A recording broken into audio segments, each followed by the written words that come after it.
good, baby. You know, I was thinking maybe I could get your number or something.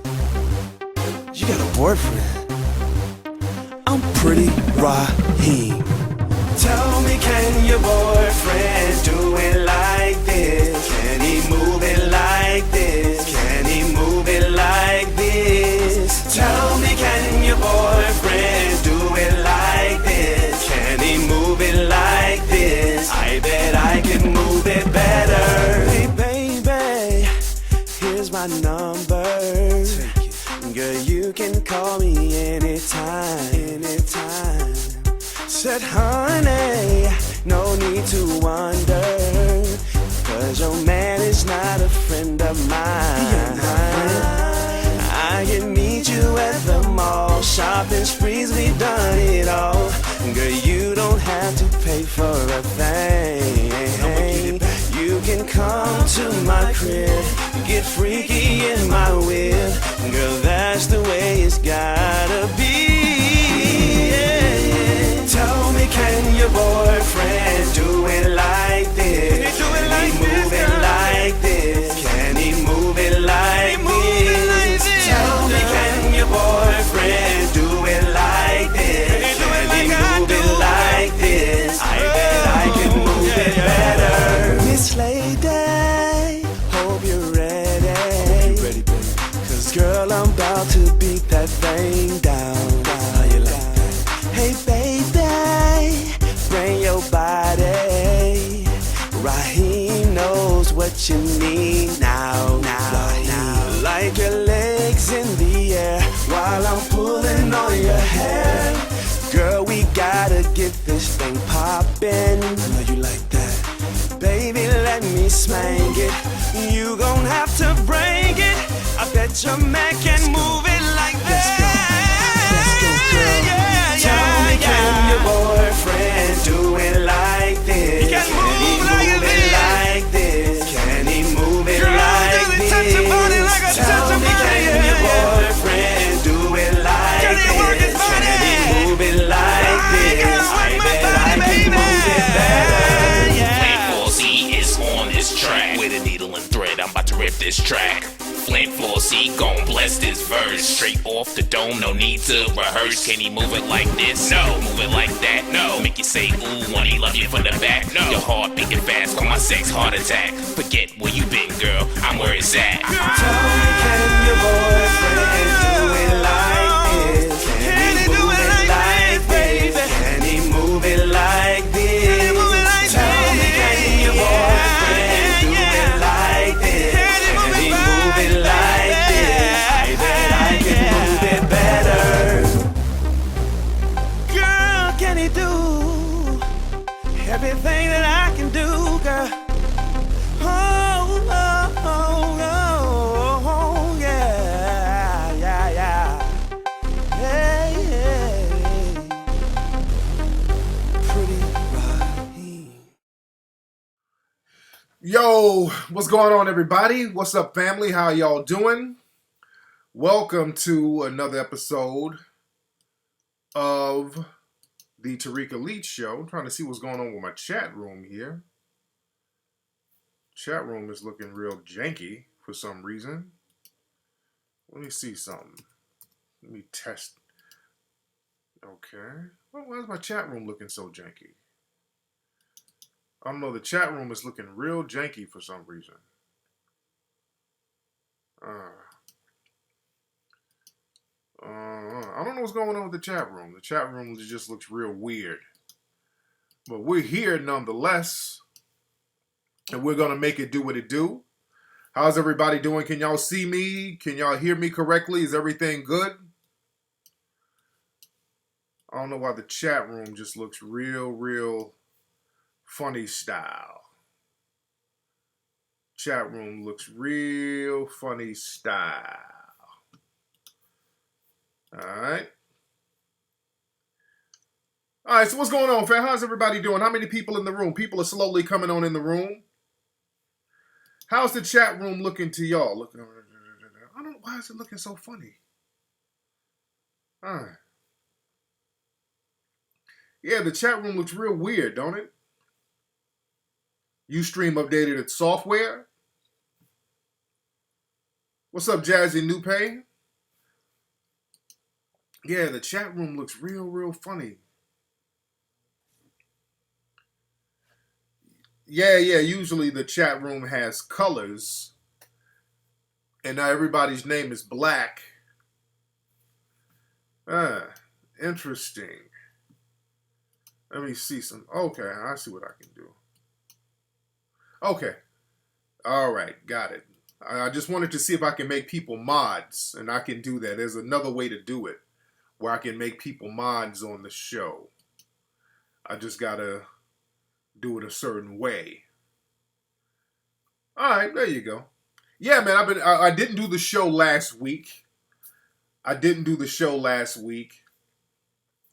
But I can make people mod. I just figured out that there's a way to do it. I guess Ustream updated their software, and there's a new way to do stuff. Like you can take people out the room, you can ban them, you can do all types of stuff. You just got to click some extra stuff here. But we're here, man. It's Sunday. We're here. It's live Ustream. We're ready to make it do what it do. The room is piling up already. It's over 400 people in the first minute. So it's going to be packed in here tonight. It's going to pop off. I got my Marvel comic shirt on. I got my Easter Island beads that I got from Easter Island. They gave me this over there. Shout out to everybody in Easter Island. Had a great time over there. That's where I was last week. I couldn't do the show because I was in Easter Island, and the internet connection there was kind of janky. So we couldn't get to do the show there. But I had a great time out there in Easter Island. I got to talk about that a little bit. Say Dominicans in the house, shout out to the Dominicans. Don't forget, we're going to be in Ferguson this coming Saturday. Everybody needs to mosey on down to Ferguson. We're having a free screening of Hidden Colors 3 at the University of Missouri St. Louis, UMSL, at the JCPenney Theater on the campus. Now, this place is right next to Ferguson. It's not far from Ferguson at all. So all my St. Louis people need to show up. My Chicago people, y'all might need to come on down. Come on in. We're going to chop up some real good game after the screening of Hidden Colors 3. We're having a screening of Hidden Colors 3. We're going to have a very good discussion afterwards. Yeah, the police chief. Yeah, we got to talk about all that's going on down there, man. It's getting turned back up down in Ferguson. Last night in Ferguson, there were reports of police officers being shot. They said that 2 officers were shot. In reality, there was actually 1 officer that was shot in the arm, according to the reports, and another off-duty officer was shot at in his car, and he was injured by broken glass. So the second officer was not actually shot. And this is according to the statements of the police out there. Now, we got to be very careful, because this can be a situation where the police are creating a scenario in order to justify bringing back the National Guard, in order to justify really doing something janky. So, again, I take a lot of the information with a grain of salt. But things are definitely getting turned back up out there. People are still hyped, which is a good thing, because we shouldn't let the energy die down, because it's very important how things are playing out there in Ferguson right now. This is very important. You didn't know anything? Yeah, the whole cop being shot thing, again, I take it with a grain of salt. It could be true. It could. Look, the police, they have such a bad reputation of lying, and that's the problem with being a liar. When you're a liar, everything you say and do is going to be called into question. So, there may or may not have been somebody who was legitimately shot last night. Again, I don't trust too much of what some of these white supremacists pretending to be police officers.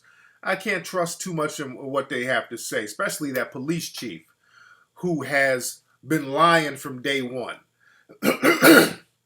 They've been lying about stuff from day one. The whole situation about Mike Brown charging the officer and all that. I mean, they've been lying from day one, so you can't trust anything they have to say. But we're having a screening of Hidden Colors 3 out there. It's a free screening. You need to come on out, family. It's going to be real.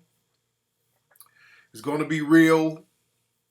We're going to chop up some real good game out there. We're going to chop up some real good info out there.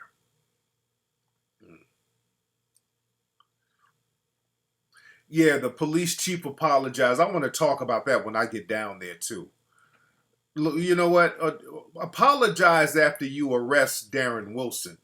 Don't come out with no half-ass janky apologies, dude.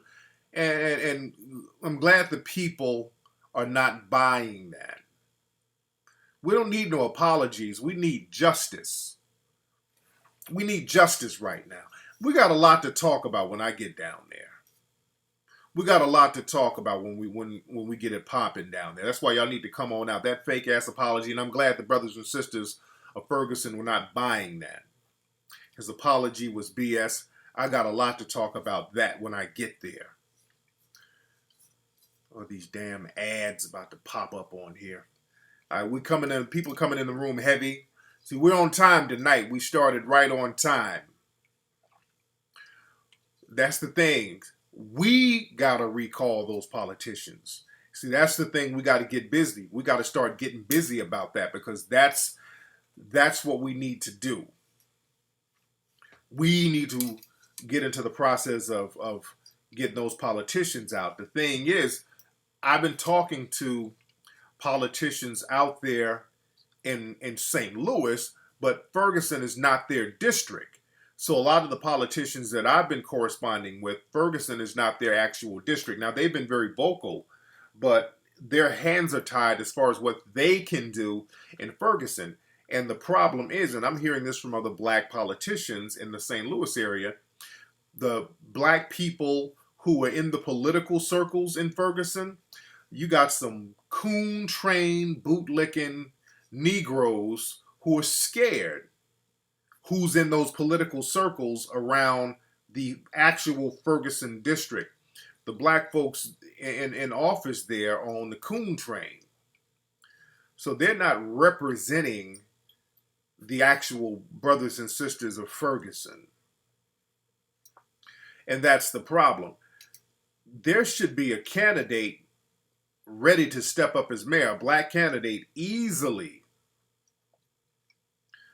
There should be a black candidate that's easily ready to step up to office. He can get elected overnight if there was a black politician there really willing to put in work for the people of Ferguson. You dig what I'm saying? So the problem is a lot of people are not stepping up to replace who we can recall. A recall is pretty easy, but we need to replace it with somebody.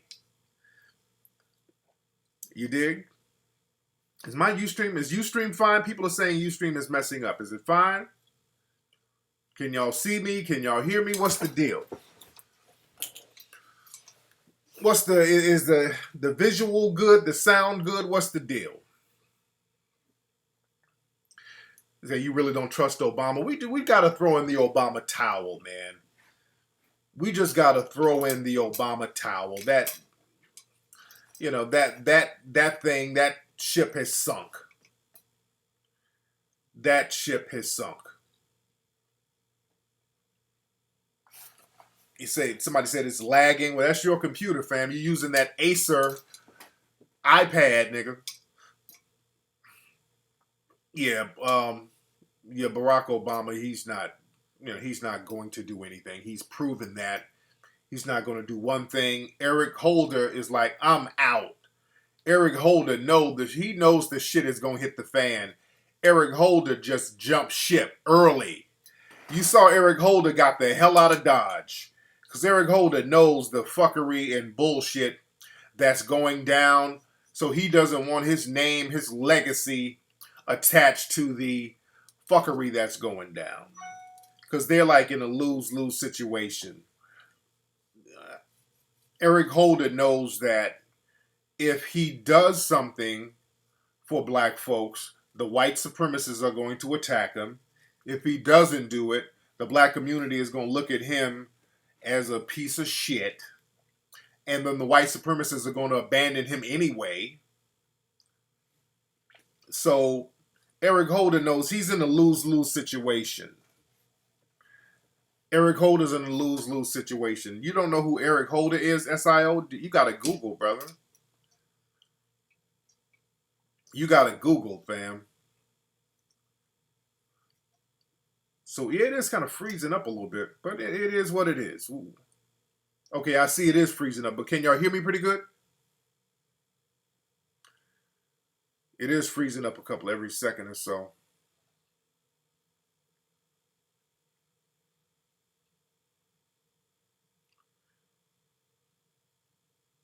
Yeah, somebody asked me, who is Eric Holder? Yeah, I saw that. I finally saw the video of the young man, the dude, getting shot at the gas station, man. That was crazy. So, man, we got to understand, man, I don't know what makes us think that there's not a war going on. I mean, there's literally, this is open warfare. This is worse than what was in Jim Crow, what the first wave of Jim Crow. This is actually worse because in the first wave of Jim Crow, when they did a lynching, at least they took the time to come up with a lie to justify the lynching. At least the town said, okay, the nigga stole the chicken. What should we do? Should we lynch him Monday? Will that give us enough time to sell tickets to the lynching? You know, they kind of had a little time to build the lynch mob up. Now the cops see you. That nigga was trying to fight me. Bam! He went for his license. I thought he had a gun. Bam!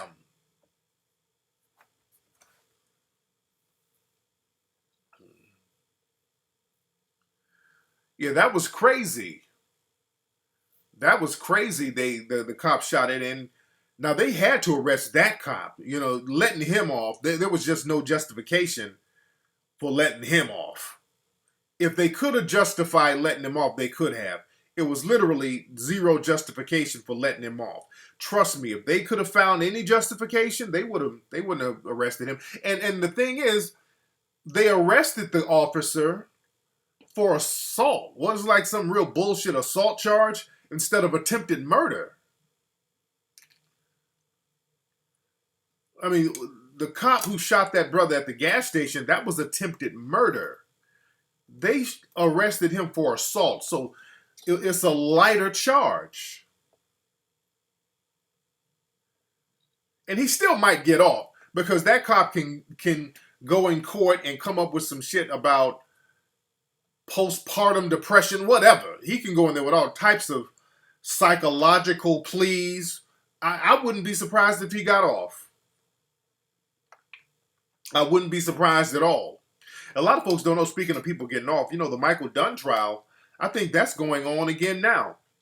People are real quiet about it, but I think that Michael Dunn trial is going on now. Oh, the Eric Garner case goes to the grand jury tomorrow? Oh, good. Good looking out for that info, Harpo. Good looking out on that info. I want to see what they say about that. Because the brother who got shot in Walmart, the grand jury said, justified. So black people, melanoid people in America, it's time to really get serious about this war that's going on. There's a straight up war, and the army that's appointed to taking you out, it's been white supremacists disguised as police officers. So it's time to go into code mode. We have to start getting into code mode. The bullshit has to stop. the code mode should kick in. Because we keep playing these little games with white supremacy, and white supremacy is not playing games with us. And we got to start taking it seriously and come up with a code of conduct and start empowering ourselves. And I talk about this a lot, and people make it seem like it's just a cliche saying. This is something that we need to do as far as survival. This is what we have to do as far as survival. Because the world is watching. The world is watching us. The cop who raped like 8... Yeah, the cop who raped those black women, again, they're still sending him money. He's still getting money. But man, the game out here is real serious. I really want to see what goes on with the Eric Garner situation, what the grand jury has to say about that, because it's been ruled as a homicide. They tried to lie and say that... We saw the video. They tried to lie and say he wasn't really choked.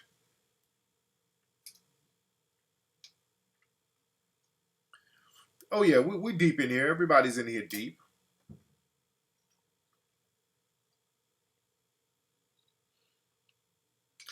But again, down in Ferguson, we got to get real busy in the political arena. We got to get busy in that political arena down there in Ferguson. That's very important. That's very important. These white supremacists are not playing. You notice... See, when black folks get caught up, the white supremacist usually finds a whole bunch of other black people who are willing to throw the black person in the hot seat under the bus. They'll start digging in the person's past. They'll start bringing out all that black person's enemies and parade them around. It's very easy for them to do that with us. It's very easy for them to get other black folks to throw black people under the bus. You notice how nobody in the dominant society is throwing that Darren Wilson dude under the bus. Nobody from his past has come out talking about him. None of his classmates, schoolmates. You see how that code is? We want y'all to understand the code that the dominant society has. They have a code. They don't play that. You're not going to have people coming out trying to get attention, shitting on Darren Wilson in the dominant society, people he grew up with and all that stuff. You don't see that. You haven't seen one person talk bad about Darren Wilson, none of his classmates. Again, this dude, he went to high school, junior high, elementary school. I mean, there's a lot of people who know him. Not one person has come out talking negatively about him. Same with Zimmerman. I pointed that out with Zimmerman. None of Zimmerman's people, nobody came out talking negative about Zimmerman, people who knew him and all that stuff. See, that's how the dominant society works. They got a code.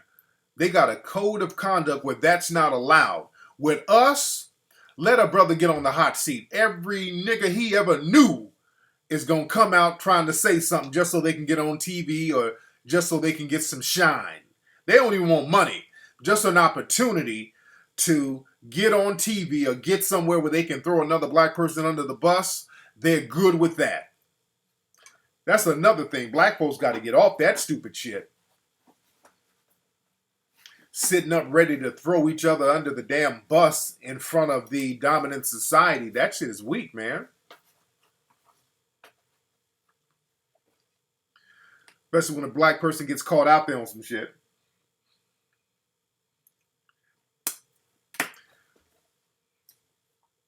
Marquetta, what's she saying? They're all heroes. Marquetta, what you talking about? Oh yeah, the Negroes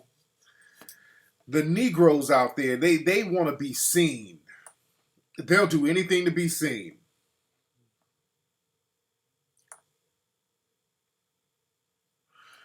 Yeah, Joshua, the thing is, man, a lot of so-called conscious people in the conscious community, and not all, evidently not all, but a lot of people within the conscious community, that's been infiltrated a long time ago.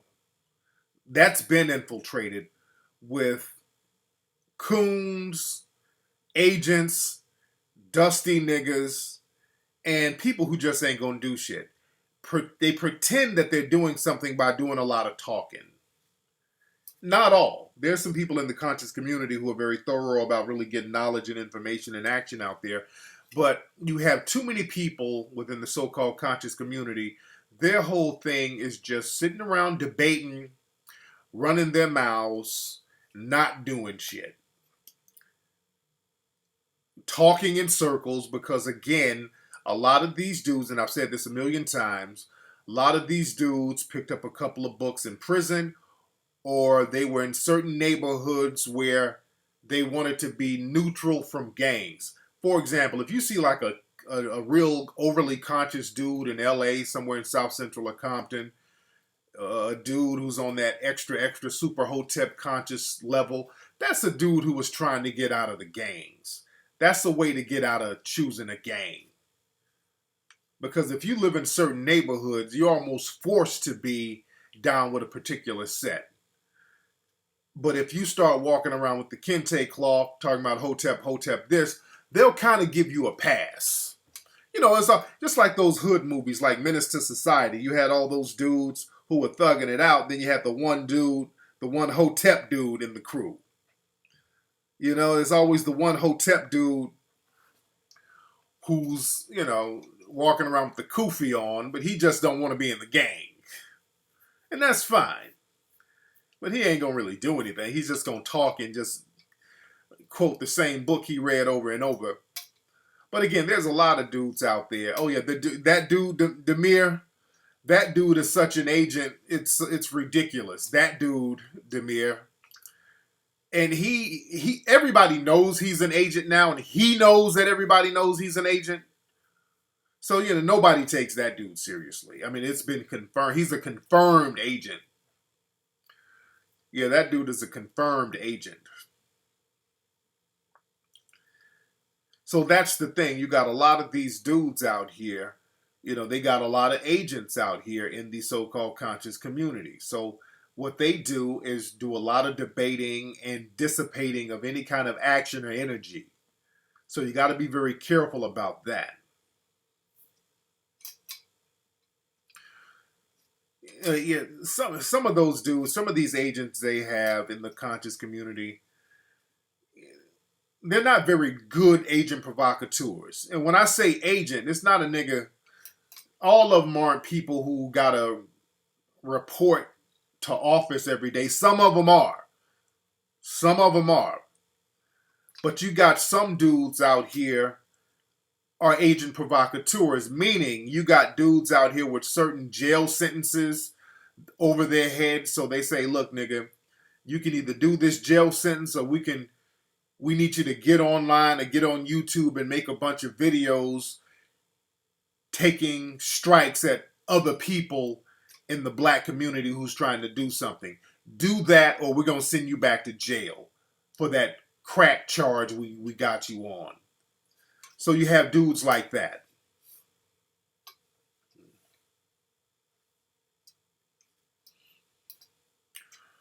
And you got like attention whoring coons. A lot of these dudes who play the coon role, these are agents as well. You got to watch out for these dudes.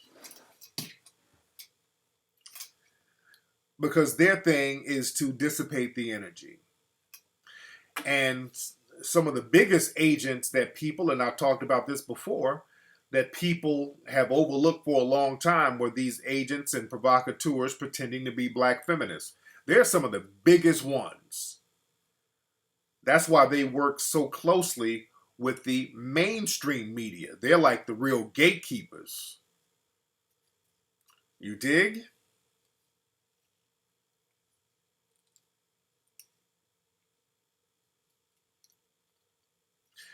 Yeah, James David Manning, yeah, he's funny. I don't take nothing he says seriously. No, I'm not taking shots at Sarnetta. Sarnetta's cool with me. No, I'm not taking shots at Sarnetta. Sarnetta's cool with me.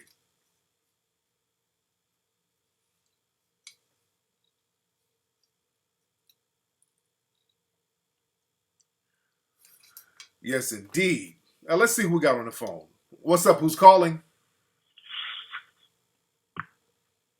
Hello? This nigga hung up.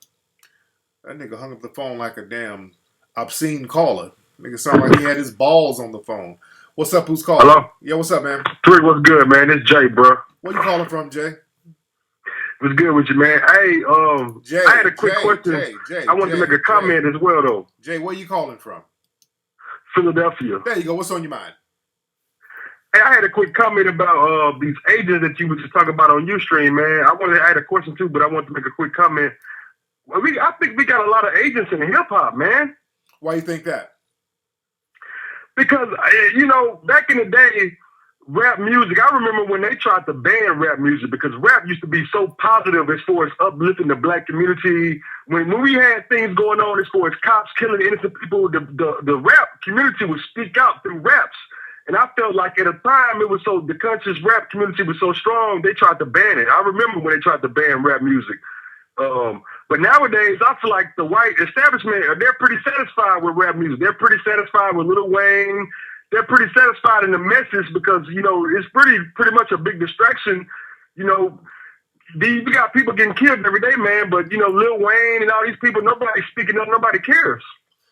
Yeah, but I wouldn't say that they're agents, though. I wouldn't say that they're agents. It's just that the media and major corporations own the media outlets that show rap music and play rap on the radio, and they promote the kind of music that's going to basically maintain the system. They're not going to promote anything that's revolutionary, and I don't blame them. That's up to us. That's why I get real concerned when people start blaming rappers for certain things, but it's the white supremacists who fund these dudes, who give them the millions of dollars and give them that airtime. It's not easy to get airtime on national television. So why are they getting airtime by those in the dominant society when you have a whole bunch of conscious rappers over here that are being overlooked? But it's up to us to create our own media outlets to counter that. So I put the onus back on us too for not having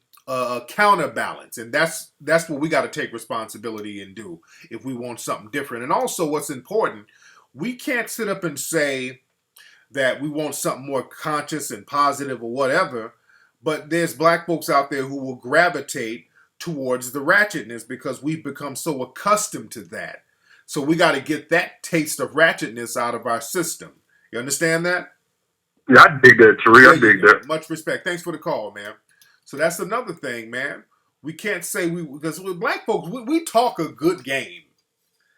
That's the thing with us. We talk a good game, but again, we've become so conditioned to love ratchet nonsense, ratchetness. We let that become our identity to a certain degree because the dominant society makes ratchetness our identity. You understand that?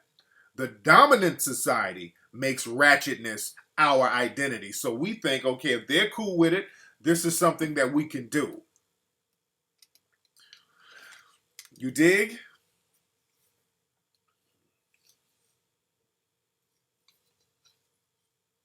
Yeah, I saw that Young Thug interview.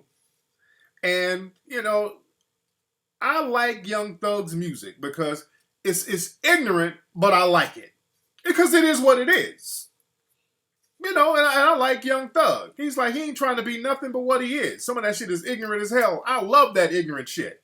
Because I know what it is. But the problem is when you get something like that, or get a rapper who's not nowhere conscious at all, and then you put a microphone in his face talking about what you think about Mike Brown and all that, and what you think he's going to say. What do you honestly think that he's going to say? See, you got to watch some of these media outlets that do that. You put the camera in certain dudes' faces knowing that they're not about that type of knowledge. You don't ask nobody like that about a political situation. That's why when I hear people interview or get Soulja Boy's opinion about some type of political stance or something, I'm like, okay, I'm looking at you, funny style, for trying to take somebody like that serious who's not about that type of business. I'm dead serious. I love Young Thug's music. That retarded sounding shit, I love it. I love that retarded shit. I bump that shit. I love that retarded nigga shit. You think I don't be bumping that? I love it. Because it's retarded. I know it's retarded. I'm not, if I want some real information, some real knowledge, I ain't going to him. If I want to be entertained, yeah, I'm entertained by a lot of ratchetness sometimes. But that's not my identity. I'm entertained by Honey Boo Boo. You dig? But when I want to get some real knowledge, I'm getting on the phone with KRFs. I'm going to holler at Chuck D if I want some real knowledge. I know where to go to get the knowledge. When I want to be entertained, I can go and be entertained. The thing with us is that we try to make the wrong people, because they are in the spotlight, we try to make them the role models. And that's the problem. There's a time and place for everything. There's a time for the nigger shit, the silly shit, and there's a time for the serious stuff. You dig? Just like in every community. Every community has one and the other. In the dominant society, they got ratchetness, they got the Honey Boo Boo and all that stuff. But the thing is, when it's time to get serious, they got the Rush Limbaughs and the Sean Hannitys and all that. They know they're not going to put a camera in Honey Boo Boo's family's face talking about some real serious issues. They know not to go put a camera in front of the Duck Dynasty people for some serious issues. They tried to, well, they didn't even try to. One of the Duck Dynasty dudes was doing a lecture and he was saying some dumb hillbilly shit and he got in trouble. And the network was like, hey, let's not give him no airtime as far as that, talking about no serious issue. Because the dominant society knows if they go to their ratchet people, they're going to start saying some shit that's going to get everybody in trouble. Like Clive and Bundy. You dig? You see, they don't interview Clive and Bundy no more. They had that camera in Clive and Bundy's face, and I'm like, I was waiting on Clive and Bundy to say something slick, because he had that white supremacist drawl in his voice. So I'm just waiting. I'm like, I love it when they get a suspected white supremacist and let him talk. I'm like, yeah, let that motherfucker keep talking. And sure enough, he struck gold. They put the camera in his face one morning and he came out. And another thing about the Negroes. I said, there it is. I said, there it is right there. They were like, oops, let's pack up the mics. He has gone there. They're like, uh-oh. But dude, sometimes I like some of that ignorant shit sometimes. There's a time for that. Sometimes you just want to let your hair down and you want to relax and listen to some ignorant shit and then keep it pushing. You dig? But when it's time to handle business, dude, I got my Powernomics, my Amos Wilson books. There's people I go to when it's time to get the real knowledge. You got to know the balance. Now, if you sitting up listening to Young Thug all day, you're watching videos all day, because that's the problem. The problem is you got people who live that shit every single day. You got hood rats who literally keep their channel on 106 in Park, and everything is about Nicki Minaj and rap this, and their life is just, everything is ratchet. There's nothing to balance that out. That's the problem. But look, when I'm studying and traveling, seeping in deep knowledge, every now and then I want to hear a retarded sounding motherfucker. I love it. I love that retarded shit. I love it. My shit, pass me the hookah, that's my shit. Pass me the hookah. Pass me the hookah. I love it. And I love Tiger. Tiger's the homie. Tiger's a smart dude, too. Tiger's a real smart dude. And Tiger's rapping on that. So they know, shit. They know sometimes retarded shit is catchy.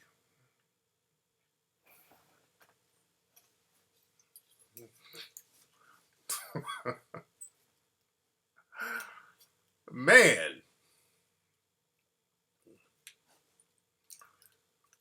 Yeah, but again, I'm entertained by that. But then when it comes to a political conversation, don't put the camera in this motherfucker's face and ask him about some. What do you think about campaign finance? What the fuck you asking him for? You going a motherfucker rap like that? You gonna ask him a serious question? Why would you? I look at the people asking the question funny style. I don't even look at the Young Thug dude. Bless his heart. I'm looking at the people who's trying to take this motherfucker seriously. I look at you funny. Did you not hear this motherfucker rap? How you gonna ask a motherfucker that go, yeah? So what do you think about the global warming? So do you think that Scotland regaining their independence is something that the parliament over there in the UK can conglomerate on? How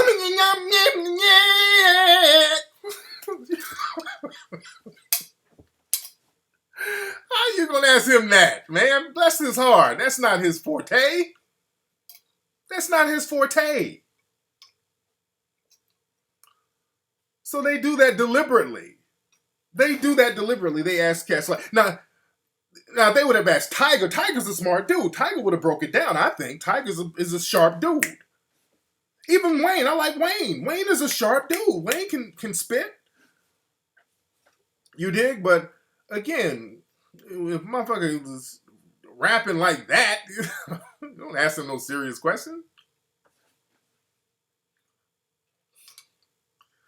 Oh, I gotta see that Blackish show. I've been getting some mixed reviews on that, but I gotta check it out. I saw the Black Jesus show. I wasn't really feeling the Black Jesus show. I know a lot of people on there too. Shout out to the people on there. I really wasn't really feeling the Black Jesus episode that I saw. I was like, okay, all right.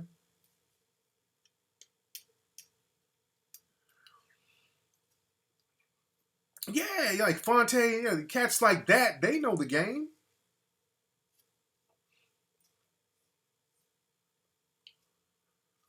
Let's see who we got on the phone. What's up? Who's calling? Hey, what's going on, Tariq? Hey, what's up? Who's this? Hey, this is Samir. Hey, how you doing? Hey, what's going on out of Jersey? Check this out. I wanted to ask you questions about something I seen on YouTube. Yeah. It was more or less like a counter argument against Pan-Africanism. But and I also wanted to say something too. That with that Pastor Manning dude, where I found funny, I work in Harlem, and I was riding by his church, and I seen the crowd outside his church, and he was giving out food. So I said, I guess it's a situation where he's getting government funding and he's giving out food. So I guess that gives validity to his church, because I really can't see how anybody can attend this guy's church. Absolutely. I don't get it. But I see the game. So I guess him giving out bread kind of like dismisses all the fuckery he said. Yeah. But anyway, I was on YouTube, and it was clips. It wasn't. They weren't basically breaking anything down, but they was just comparing and contrasting pictures. And they also took shot at Pan-Africans such as what's Brother Umar. They even did a funny skit with you. But basically what they were saying is Pan-Africanists are lying to us, and that we really didn't come from Africa. We basically we basically are Native American. Like African Americans, basically like the slave trade ain't never happened. Majority of the African Americans were basically already here in America. So they basically showed pictures of Pacific Islanders, right, and had pictures of famous African Americans, and then had pictures of Africans. And whereas they was comparing the features of the Pacific Islanders compared to the Africans. So it really wasn't them, basically breaking anything down. They were just basically posting pictures, making comparison and contrast. Right. So if you really wasn't a real thinking person, the pictures African Americans did show a real resemblance to the brothers and sisters over there in New Guinea and other Pacific Island Of course. nations. Yeah, we were all So over the place. what's your opinion on that? Yeah, dude, I was just in Easter Island, and I posted some pictures on Instagram. There's one lady, people think that lady's my mama or something. This lady we were similar in appearance. I mean, we were all over the planet. We were all over the earth, but the slave trade, the African slave trade definitely happened because you got very intricate records of it. There's so many slave ships and insurance records of it. So it's something that definitely happened. That Elmina Castle wasn't over there for no reason. The slave ports in Cuba weren't there for no reason. I mean, this has been very well documented. So a lot of these dudes, what they do, they start creating this bullshit ass argument. Man, what? You all right over there, brother? What the hell is that? Oh, is that me? I don't think that's me, is it? Yeah, brother. Hold on. Let me turn my TV down because I want to hear what you got to say. Yeah, brother. Oh, that's your TV. I'm thinking somebody that walked up in there to your dub. I thought somebody broke into the dope spot. I'm watching the Dallas game. Oh, okay. As I'm listening to you. Okay, a motherfucker was shooting, bro. Damn, bro. Somebody came in and said, fuck you, and started shooting. I'm like, bro, give them their dope back, man. I ain't putting up no fights. I got to make it to work tomorrow. Oh, my God. Okay.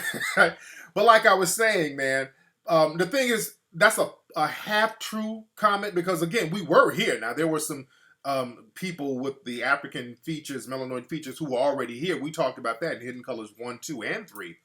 But the thing is, the slave trade did happen, and then they did bring over other African people. But my thing is this, either or, the people who are talking about what's true and what's not true, what's their solution to get the system of white supremacy off our ass? That's the bottom line with me.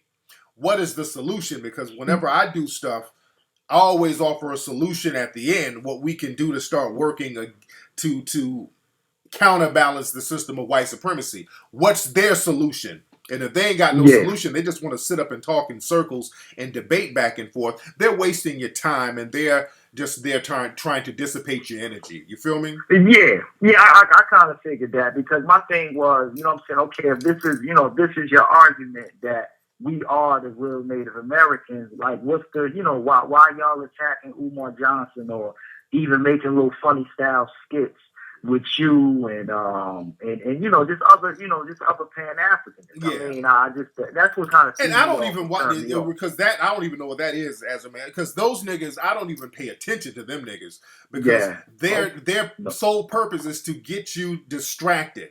I don't let them niggas distract me. I'm not distracted by them whatsoever because we got too much work to do. We got mother cops out here with I am Darren Wilson bracelets. I got bigger fish to fry than some dusty ass nigga who may or may not be an agent running his damn mouth on YouTube. So we got real shit out here. Right. Yeah, so I got all right, Tariq. Much respect, man. All right. Yes, indeed. So yeah, again, family, don't let these YouTube coons throw you off. Don't let them throw you off. Ban Wizard. What's Wizard talking about, Tariq? You run out the hotel when you call. What? Hold on, what was that? What the hell is this motherfucker talking about? What'd you say? Hold on, what's Wizard talking about? What is Wizard in here trolling? Hold on. Man. But yeah, again, there were African people here. There were African people here. I mean, that's very well documented.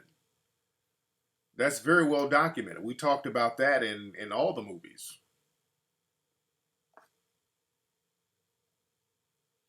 Where is Aki?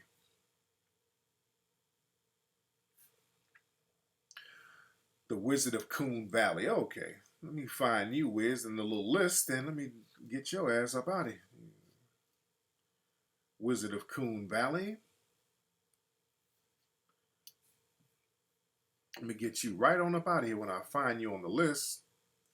Unfortunately, the list they got, they made it difficult to ban you little raggedy bastards. They made it very difficult. Yeah, Ustream need to fix that because then you got to go down the whole list and find the person's name in order to ban them. So that's a real raggedy system they got there. That ain't cool at all. Ban Urban. All right, let's see who we got on the phone. What's up? Who's calling? Hey, this is Kane calling from Atlanta. Hey, Kane, how you doing, fam? Doing pretty good. I just got a question for you. Go ahead, man. I basically got this friend that I've had for a couple of years now. We met and we both were separated from marriages. I married young. I fucked up there. I know from reading your books, but basically, I'm divorced now. She's going through her divorce, and she never had knowledge of self coming up until I started putting her on it. You know what I mean? And her ex-husband is a white guy, and they have a mixed son. And they're fighting for custody of their son, but he's, I guess he's been posting like knowledge of self or like some 5% of stuff up on her Twitter and Facebook. He's been seeing it and saying that she's racist and trying to use that as fuel for the flame in the divorce. Oh shit. So I'm trying to see like if it's something that I could tell her that how that shit can be faulty or. Dude, I would say, man, I wouldn't even get involved in that shit. Let them get all that shit worked out and sorted out because, you know, that's between them and their kid and all that. So you need to let them play all that out. And, you know, after the situation is done, then you can go ahead and put your bid in. But that's a mess and a half right there. And again, they're going to use any and everything and try to exaggerate it.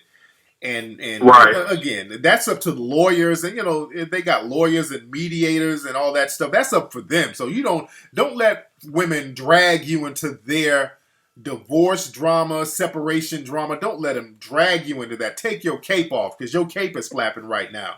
Take that fucking cape. Well, yeah, take that nigga. Nigga, you trying to be Captain Saberho, nigga. I wouldn't touch that with a 10-foot pole. Let her get that shit done. Let her get whatever money she's gonna get, then holler at her and get it. I got you. You feel me? There you go, man. Thanks for the call. Man. All right, peace. Yeah, I don't get up and, man, I'll be damned if I get involved in some woman's divorce drama. I ain't trying to hear none of that shit. I'm cool. My cape is not flapping for you. Get that shit out of here. Work that out, then holler. The last thing you do is get in the middle of somebody else's other two people's mess. No thanks. She done sat up and told him, "Oh, I need to help. My ex-husband is just trying to do so much to me." I'm like, you better work that shit out.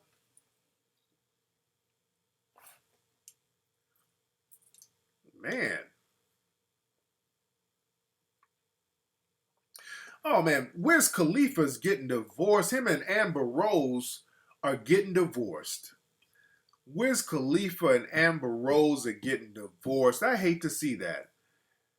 From what this is not a gossip show. I don't like gossip. I don't like to speculate why people are getting divorced or whatever, but people are saying that he was cheating or something like that. I don't know. I just hate to see people with children break up, and Amber Rose is so nice and thick. You dig? She was looking real good in that dress. I hate to see the brother have to let that go. They say the baby ain't his. I'm going to say he's a son. Shit, I don't know what happened. We don't know what happened in that situation. Urban Written. I don't see what you're typing, Urban Written. You said, what did you say? I didn't see what you said. What did you say, Urban Written? But I'm not gossiping. I'm not Urban. And Urban, you sound like, what's that person who be trying to troll on Twitter? That XO Curly, you sound like that dude. And by the way, I got you banned. It's very funny to see you arguing with yourself, and I got you banned on Twitter. So nigga, you come across like a paid troll. Yeah, Urban is trolling. Urban sounds like that XO Curly dude who has 2 or 3 Twitter pages that this motherfucker literally tries to troll me all day, and I got all his pages banned, and this motherfucker still be trying to troll, and I don't even be reading your shit. This nigga be sitting up in the house all day trying to troll me on Twitter. Nigga, if you don't hurt and kill yourself, I'm somewhere where I don't even get internet connection, and your ass is on Twitter talking about me all damn day. Nigga, if you don't kill yourself, nigga, you got to be a damn agent. If you sitting your dusty ass on Twitter all day talking about one person, your whole page is dedicated to one person, that's some agent provocateur shit if I've ever seen it. My God.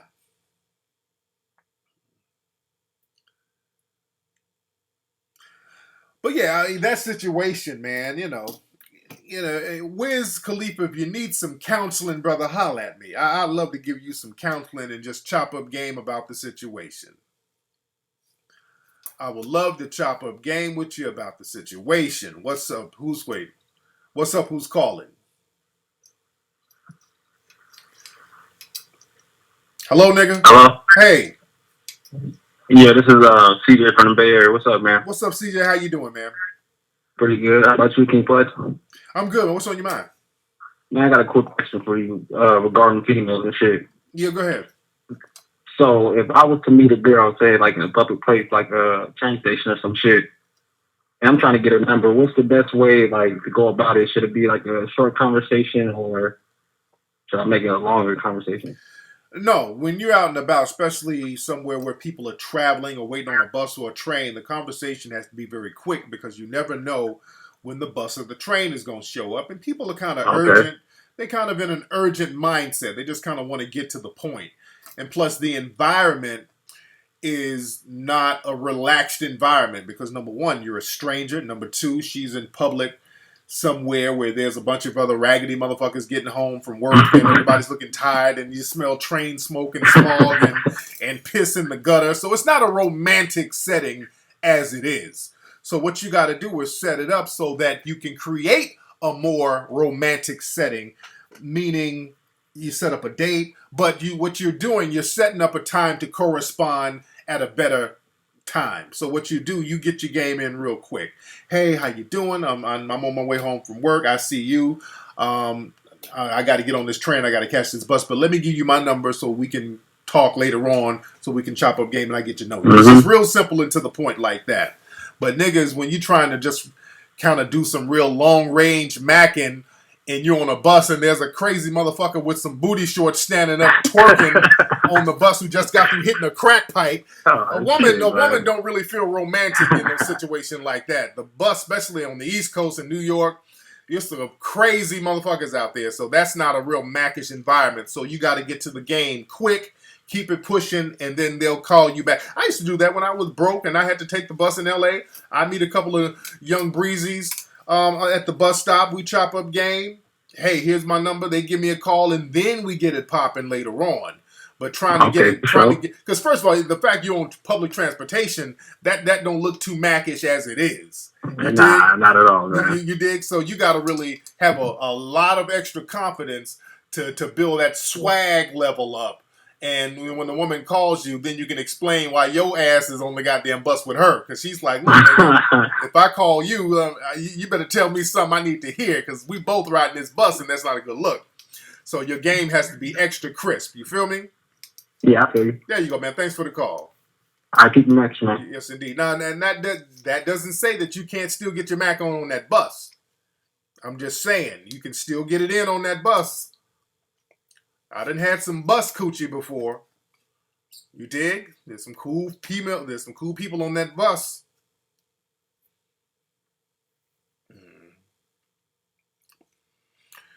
Urban, you can call up.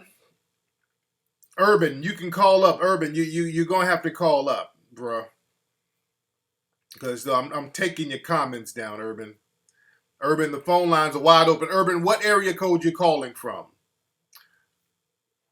Urban, what area code you calling from?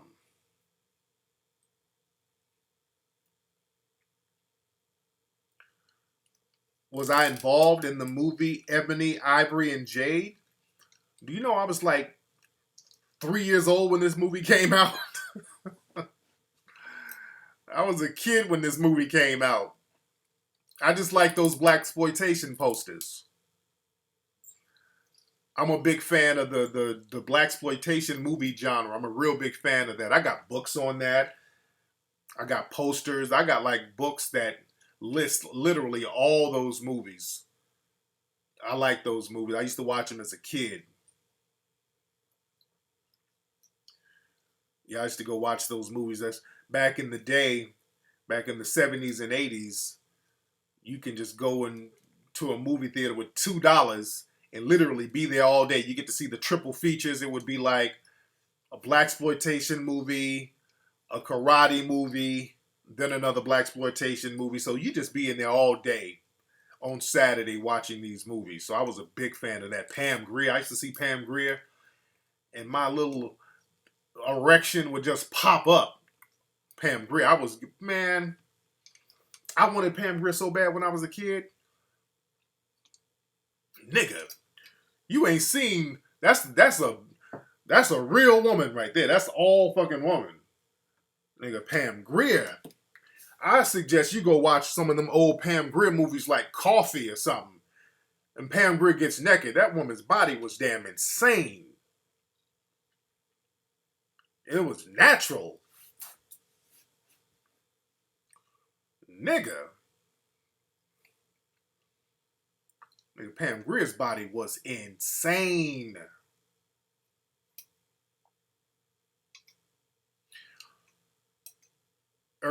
Your Afrocentric queen, you're trying to call. The phone line is not busy. What number are you trying to call from? The number is 818-850-5404. That's the number. The line ain't busy. What number are you calling from? What area code?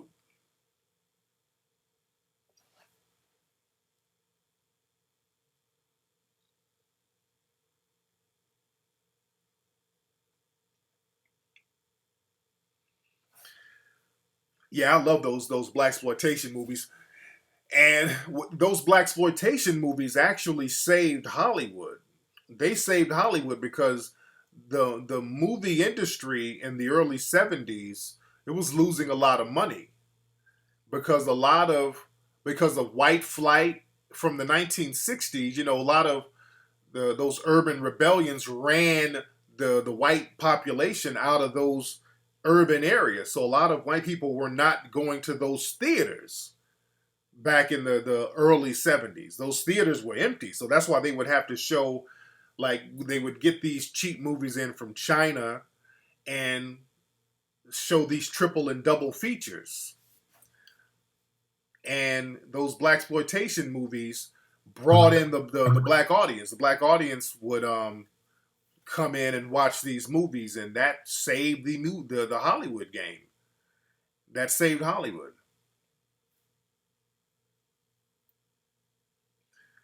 Oh yeah, Jane Kennedy was the truth too, but she wasn't Pam Grier though.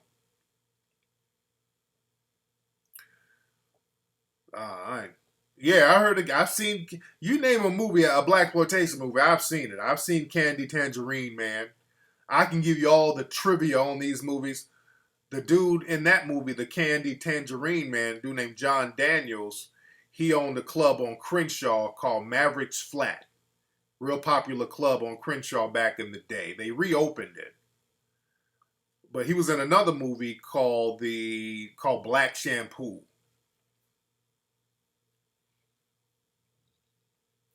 Nigga say I'm really Montel Jordan. Hilarious. All right, let's see who this is. What's up? Who's calling? What's going on, Tariq? This is Dave from Mississippi, man. What's up, Dave? I'm gonna have you call back in a minute, man. I wanted Afro Queen. I want you to call up, Afro Queen. Afro Queen, the line is wide open. I want Afro Queen to call up. I saw Willie Dynamite when I was a kid. I remember that when I was a kid. You know the dude who played Willie Dynamite? The pimp. It was a pimp movie back in the day. That's a cold movie. The dude who plays Willie Dynamite is Gordon from Sesame Street. He's on Sesame Street now. So when I watch Sesame Street with my son, I'm laughing my ass off because that's the dude he played Willie Dynamite. Gordon. Trick Baby was a good movie. I saw Trick Baby. I've seen all of them. Shit, I've seen all of them shits. What's up? Who's calling? It was Carl Bishop from DC, man. What's up? I'm gonna have you call back in a minute, fam.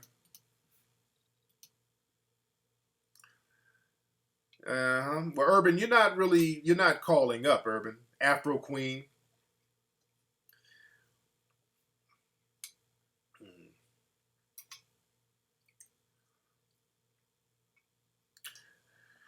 Yeah, with the nigga Charlie with Fred Williamson, yeah. Yeah, Gordon was Willie Dynamite, yeah. Yeah,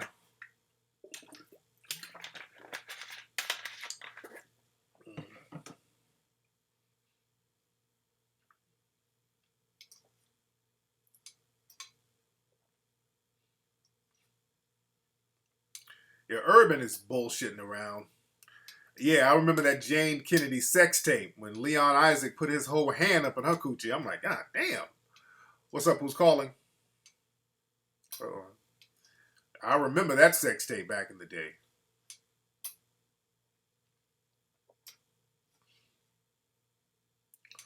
I've seen Detroit 9000.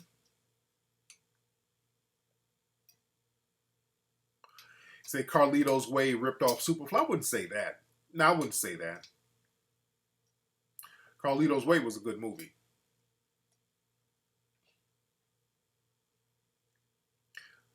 Oh, well, the protesters are back out in Ferguson right now? Yeah, that y'all heard about the Hope Solo chick. The chick, what is she a volleyball player? What is Hope Solo? Because y'all know they were throwing all the black athletes under the bus for domestic violence. All the black athletes, they were throwing them under the bus for domestic violence, suspending them from their games. All the black athletes, they're just making a real big deal about violence, domestic violence. This white lady who's an athlete, sponsored by Nike, a whole bunch of sponsors, she was arrested for she beat up her sister. Was it her sister or her nephew? She beat up a couple of folks in her family. She whooped their ass. They ain't say nothing.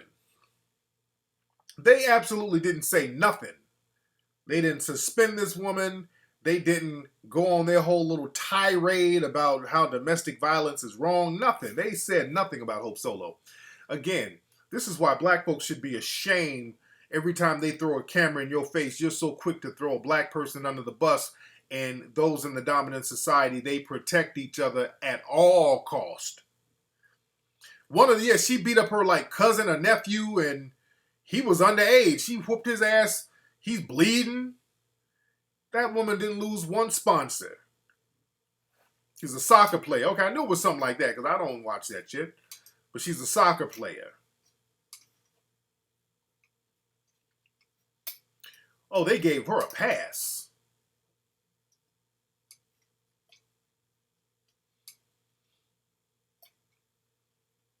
So again, man, we gotta stop letting the dominant society throw a camera in our face to throw each other under the damn bus. Now, what is she talking? We got somebody here talking some feminist stuff. What's she say? A man should never hit a woman. Stop using home. Okay. Oh, she's trolling. Okay, she's just trolling.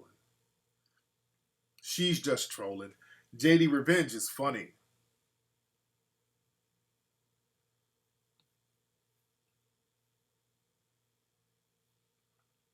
Is it true that the U.S. government and the European governments owed Moors from Africa money? What they did, the U.S. had to pay tribute to the Moors in North Africa in order to let the ships go through. They had to pay a bounty. And also, the Moors in Morocco was the first country to recognize the United States as an independent nation. The first treaty that the U.S. signed was with Morocco. The treaty is actually written in Arabic. This is why and they leave this out in history, when we do another Hidden Colors, we might have to go deep into this, but when they found Moors over here, Moors who were captured and brought here, if they knew their status as Moors if they knew it. This is why they had to take the language away from us when we got here. They were real big on taking the language away and erasing our identity, because a lot of Moors, people who knew their Moorish status, because Moors basically black, but people who knew their status as Moors, they would have been released. You could have gotten released because of the treaty. And there was a guy, it was a real big story back in the, is it 17 or 1800s? I think it's the early 1800s, where this African who was brought over, he was in New Orleans, I think, somewhere in Louisiana, and there was a Frenchman who recognized him and recognized that he was of Moorish stat. He knew his Moorish status, and the U.S. was going to let him go, but he wanted to have his family released, and there was a problem with getting his family released and sent back to Africa. So he fought for years and years and years trying to get his family to go back to Africa too. So there were actually black folks who were enslaved who knew their Moorish status, who would have gotten released only if they knew their status. Oh yeah. The treaty with Marrakesh, or the treaty with Morocco, 1787. Oh, there's a lot of stuff on that, man. I've researched, like George Washington writing letters to the Sultan, and basically George Washington was bowing down to the Sultan as far as this letter that I read. So it's real deep stuff. It's real deep stuff. But yeah, there's a treaty, the 1787 treaty. I think that's the year. The treaty with Morocco, first treaty that America signed. Or 1787, one of those years. Abdul Rahman, right.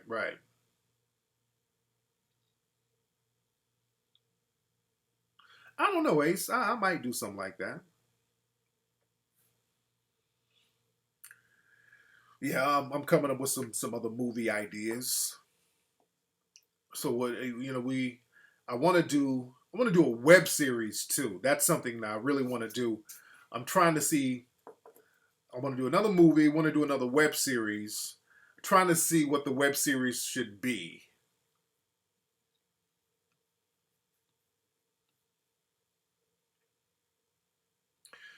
Yeah, I heard about the dude in Oklahoma. He beheaded somebody. I'm like, God damn. The phone number is 818-850-5404. Some of these people, they're just trolling. They're not going to call up. What's up? Who's calling? Good evening, Tariq. This is Anthony calling from Houston. Hey, Anthony. What's on your mind, man? Two questions. First question is, what is your religious belief? And second question, what is a Freemason and what role do they play in society? Okay. Well, let me get into the Freemason one first. We talked about that. Have you seen Hidden Colors 1? Yes. Okay, because we touched on that. We touched on the origin of Freemasonry, which is basically Moorish science. And it's basically, it's kind of hard to, you got to, I would say watch Hidden Colors 1 again to really get the gist of it. It was a lot of secret information that the Moors brought into Europe, and only certain people were allowed to get this information. So it's real deep. It's hard to just sum it all up in one sentence. But I would say watch Hidden Colors again, the first Hidden Colors, where we talked about Freemasonry and the origin of it and how it was basically more science. Now, as far as me and my religious affinity, I'm a melanoid empowerment religion. That's my only religion. Melanoid empowerment. I don't... Christianity, Islam, all of that stuff, to me, it's been infiltrated by white supremacy. White supremacy has taken all of that over. And we need something that we can get around that will empower us. So I'm a spiritual person, but I don't get too much into religions like that. But thanks for the call, fam. What's up? What you looking for, man?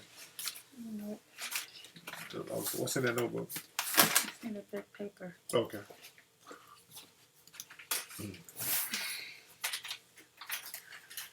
Yes, indeed. Yeah, Urban is trolling. Urban is probably that XO curly dude. That Urban is that XO curly dude that's... And look, if y'all follow me on Twitter and that XO curly dude who's disguised as a woman, he has a picture of a woman, but it's really a dude. If he starts trolling you, just report him as spam. You know, just report him as spam or ban him or block him. I block him. So, you know, he everything that he's saying is trolling. So that XO Curly dude says anything to you on Twitter, and he has another name, Isaiah something. It's XO Curly and Isaiah something. Just report him as spam. Wait, what? Stapler? Hold on.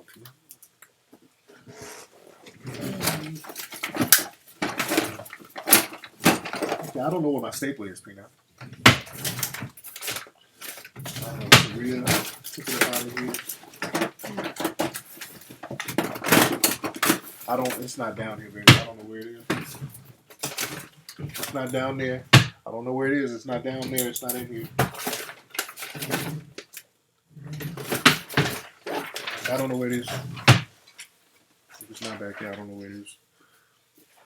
It might be upstairs in the drawer.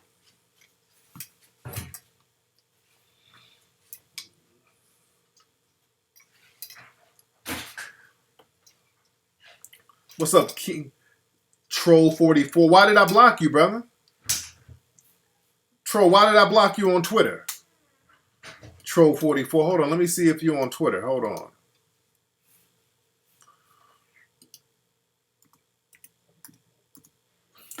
Hold on, let me see if I can find you on Twitter. Troll 44.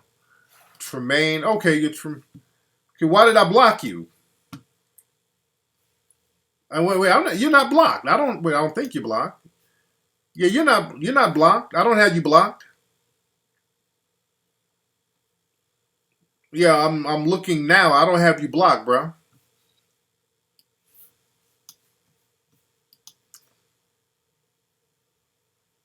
Try to hit me on Twitter right now.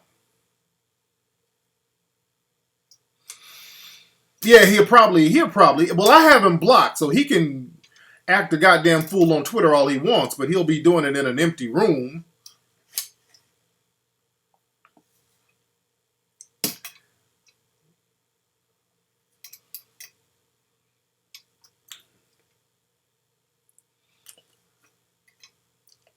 Yeah, so I don't know if I block you, and sometimes I might block you if you're talking to a person who's trolling, and you're mentioning me, then I'll probably block you. But yeah, if you're having a conversation with somebody who's just clearly trolling, like that XO Curly person who's literally just somebody who's trolling every day, if you're having a conversation with me and that person, I probably block you because that person is clearly trolling just for the sake of trolling. And a lot of times what he will do, he has about 20 other screen names, and he will mention me in his other screen name as if he's another person and have a conversation with himself just so he can mention me so I can see him, and I just block him. So anybody who really corresponds with that XO Curly person, if you're corresponding with that person and I block you, that's why I block you.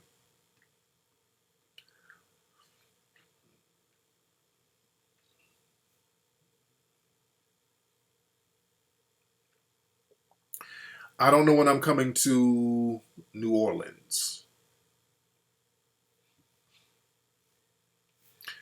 Yeah, Urban ain't calling. Urban is bullshit. What's up? Who's calling? Hi, my name is Nana. I'm calling from Toronto. What's your name? Nana, N-A-N-A. Okay, what's up, Nana? Where you calling from Toronto? What's on your mind? I have actually two questions. First is, have you seen the premiere of the show Blackish, and what's your opinion of it? I haven't seen it yet. Yeah, I haven't seen it yet. Okay. Some people were talking about it. I haven't seen that yet. Okay.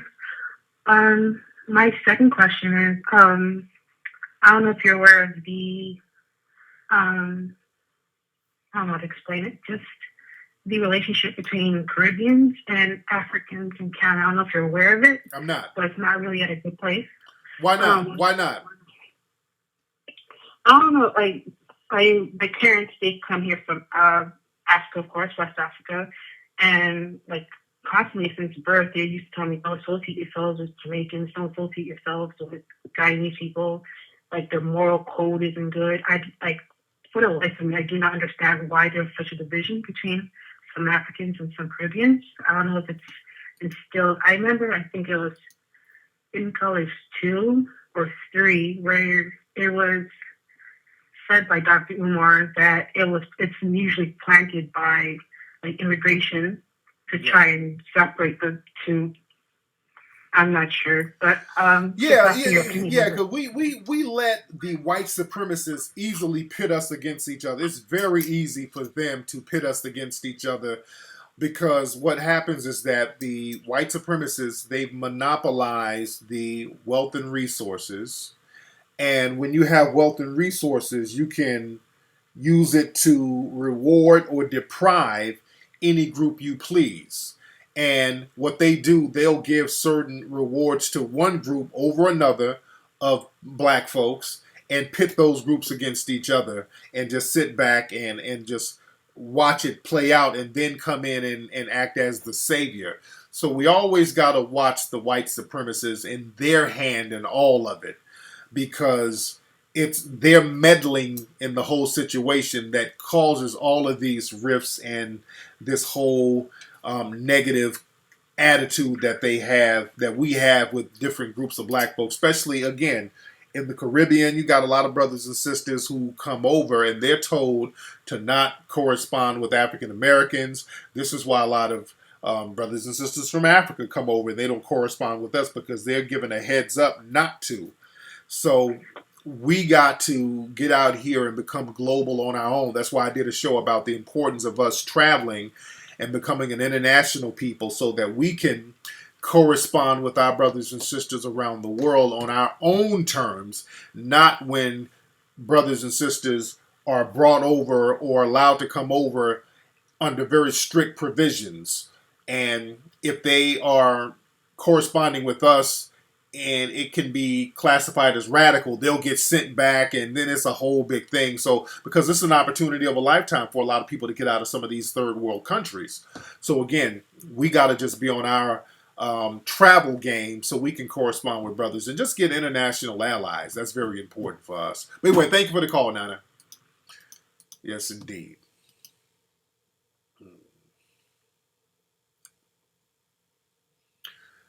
Yes, indeed. Yes, indeed. Yeah, Urban is just trolling, and I'm going to block his little old musty ass in 1 minute. Yes, I am.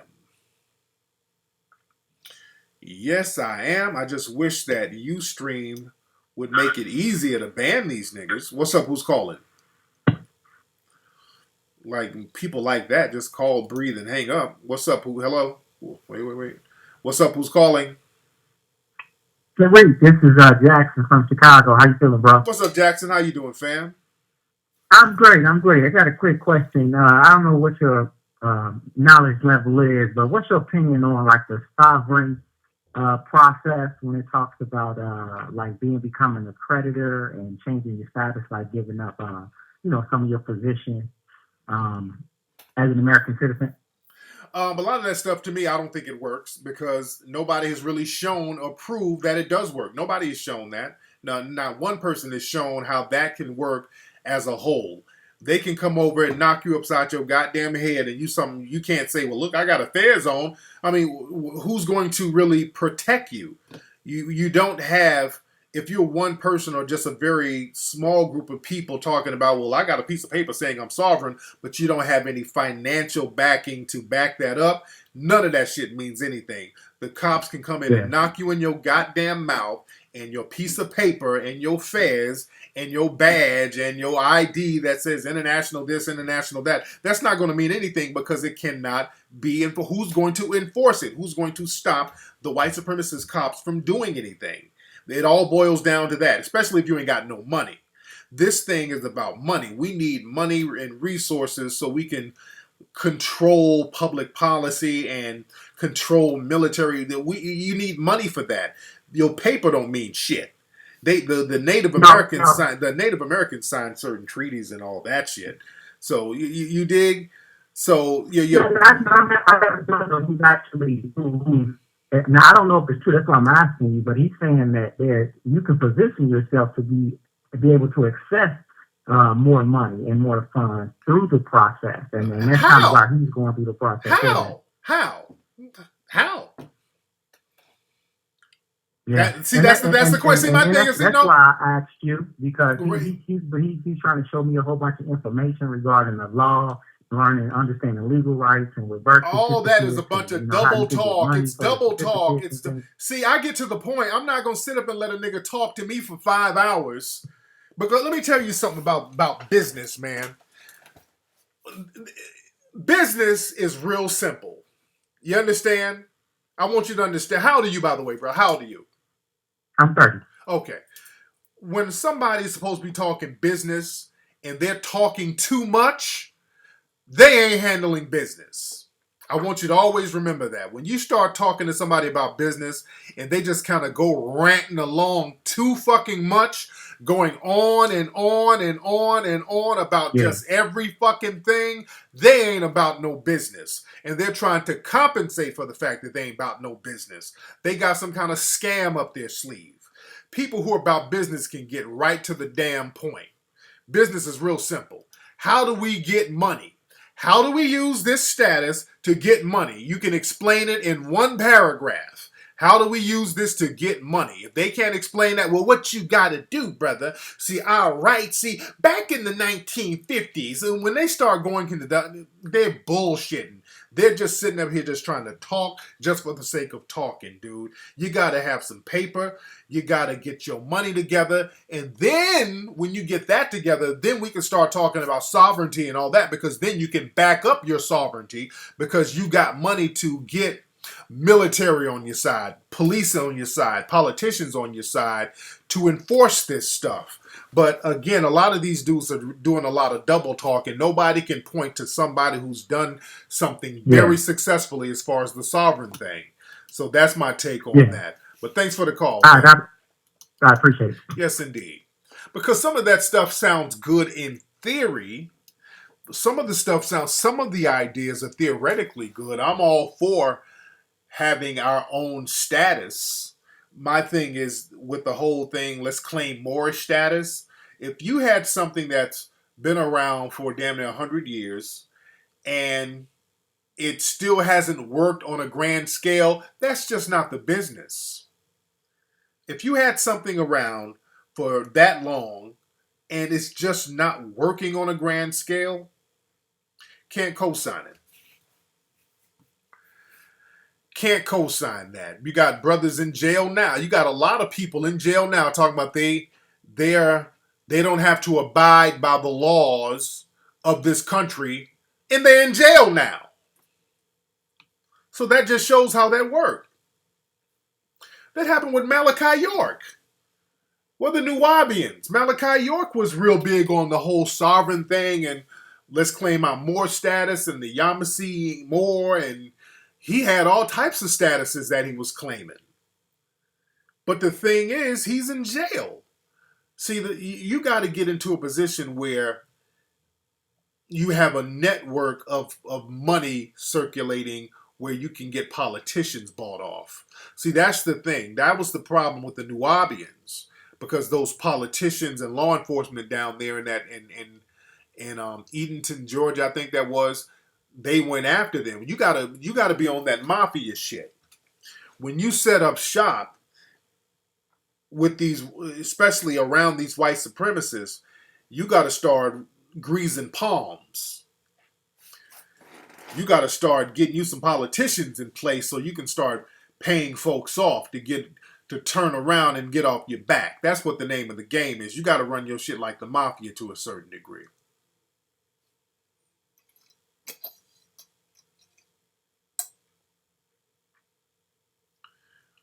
Nigga, what the hell are you, Bill? Dude, what you posting, dude? What the hell is this nigga? This nigga posting up porno sites? Bill, dude, what the hell you posting up, bro?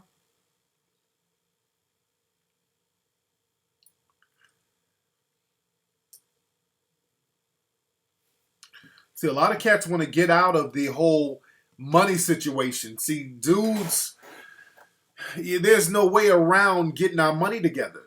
Cats want to come up with every different scenario besides getting our money game up. Urban, you're trolling. Dude, stop giving out fake numbers.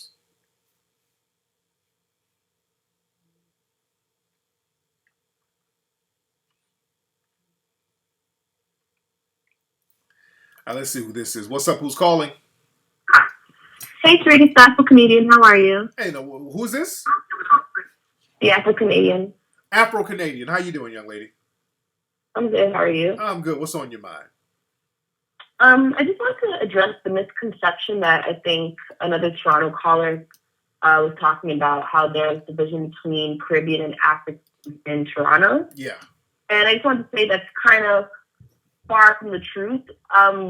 As my parents are from the Caribbean, and a lot of the blacks here, a lot of them have parents from the Caribbean as well. And we do hold strong identity to each island, but there is no division between us and every island. We celebrate the same events together. We have a thing called Afrofest down here, where we all come together with Africans and celebrate our culture. So just want to say that's kind of a misconception, and that's not really the truth about what's up here. I think the issue in Canada is there's racism, but very, very subtle, and you do get outbursts of it. And I think that's what we need to kind of address in Canada, rather than the so-called division we do have between Africans and Caribbeans and Black people up here. So I just wanted to call and just address that. There you go. Cool. All right. Thank you for the call, young lady. All right. Got some Canada beefing going on there.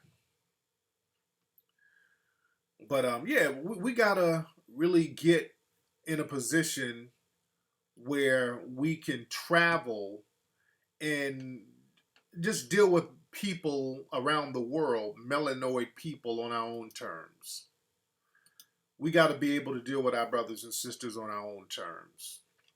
When I was in Easter Island, I had a great time out there, man. I had a real good time chopping up game with brothers and sisters out there. And Easter Island, man, and if you follow me on Instagram, you'll see some of the pictures. My Instagram is at Tariq Elite. And Easter Island is like in the middle of nowhere. It's the most inhabited, it's the most isolated inhabited place on the planet. Meaning that it's a location that the nearest inhabited place is thousands of miles away. So it's like in the middle of nowhere. And they got all these mysterious statues that's out there. And it's a very small island. It's a small island. The island is like, I think, about 15 miles long and 6 miles wide. So it's a small island. It's about 4,000 people living there now. Beautiful island, though. Beautiful people. And the white supremacists, when they went out there and colonized that place, the people there, they still stick to their own identity. And that's what I respect with them, because the Europeans came and discovered for themselves, and I use the word discovered very loosely. The Europeans discovered it for Europe because, again, there's evidence that Africans had been on Easter Island, because some of the OG Eastern Islanders have some of those melanoid features. Now, a lot of the population has been mixed, but you can still see that melanoid gene there. And you can see some of the way the statues are, some of the names of certain things. You can see a subtle African presence in a lot of that stuff out there. And they never refer to the natives. I'm talking about the people who are native to the place. They don't refer to themselves as Eastern Islanders at all. When you ask them where they're from, what are you? Are you Hawaiian? Because some people are there are people from Chile, because the country has been colonized by Chile, and you have some people from Chile living there. You have some people from Hawaii there. So when you ask somebody where they're from or what are they, and they're from the island, they're like, I'm Rapa Nui, which is the native language, the native name of the island. So they keep their own identity, even though they globally they're referred to as Eastern Islanders. They're like, no, I'm Rapa Nui. I saw signs of them. I'm gonna post this up on Instagram. There was a sign. I was driving down the street over there, and there was a sign where the natives were upset that a hotel is being built over there in one of their sacred lands, or some sacred land over there. And they're like, look, they got a big old sign written in paint saying, hey, this hotel is trying to steal our land. We don't approve of this. So they're very defiant. They're not, they've been colonized by the white supremacists, but they still have that defiance there. They're very good-spirited people, but they still have that defiance there. So that's very commendable. And when I was over there, man, again, I was talking to some people. They've never seen an African-American person. They're like, ooh, I never seen American your color. Never seen American your color. They never seen an African-American. And I talked to a lot of brothers and sisters like that. When you travel, you're a black person and you travel, you'll be shocked. Well, you won't be shocked, but a lot of brothers who travel and sisters who travel, you notice that most people have never seen an African-American before. Or black American, or melanoid American, or whatever you want to call us. They've never seen a black American person. So that's why, man, it's very important for us to get out here and get our travel game on.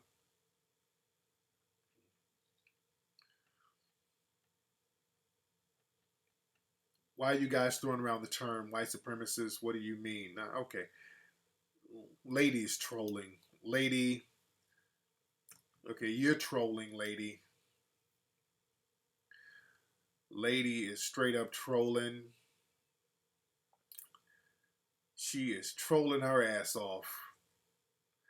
So again, let's not feed the trolls. We cannot take the trolls too seriously. And we still in the room heavy. How many people we got in the room right now? How many folks we got in here? We're in here heavy. And, me and Peanut, we found out we're having another boy. Peanut is pregnant again. We are pregnant. I say we.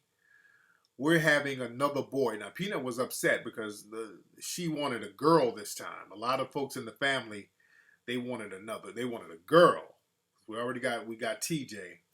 But they were a little upset that we're having a boy. But now we're cool. Everybody's cool with it now. So we got another boy that's due in February. And we have, because we were kind of expecting a girl, we had the girl's name laid out, but we have zero idea of what to name this boy. So I need some ideas of a boy name. And Peanut wants the name to start with an A. So what's a good boy name for a melanoid child that starts with an A? Where are the sisters? I want to get the sisters to chime in on this. I want no hood rat name, no dusty nigga name. Thank y'all very much. No, we already got a Tariq Jr. We already got that. Boys are good. I'm happy. I'm so happy. I'm cool. They're like, I know you happy. But yeah, I'm happy.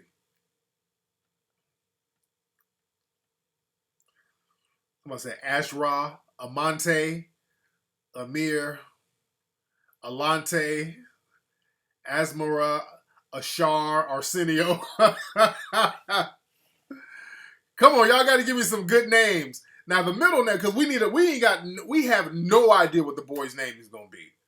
We have no idea. We just know the first name is going to be an A, and the middle name can be whatever. But we still not whatever, but it could start with anything. Alessandro, Amaru. They said Aquarius. I sound like a slave.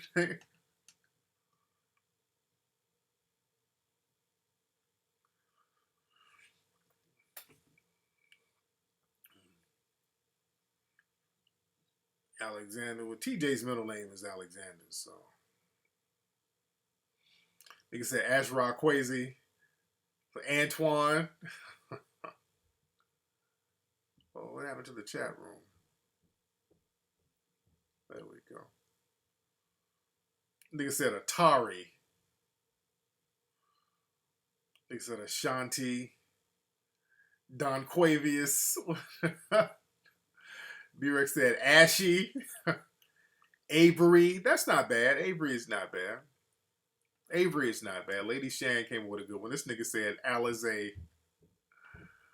Or this nigga said Akon. Nigga, y'all trying to give my son these names. Aswad. Y'all, no hood names. Nigga said, Texas lady said Amigo. No, this ain't the Cinco de Mayo. Nigga said Amigo. Othello with an A. This nigga said Apple.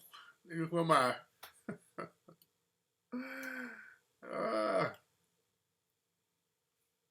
Who am I? Gwyneth Paltrow? Shit.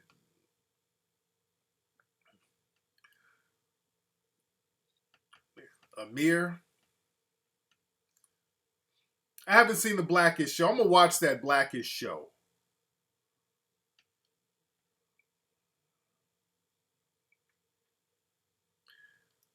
Alfalfa. What the nigga said alfalfa?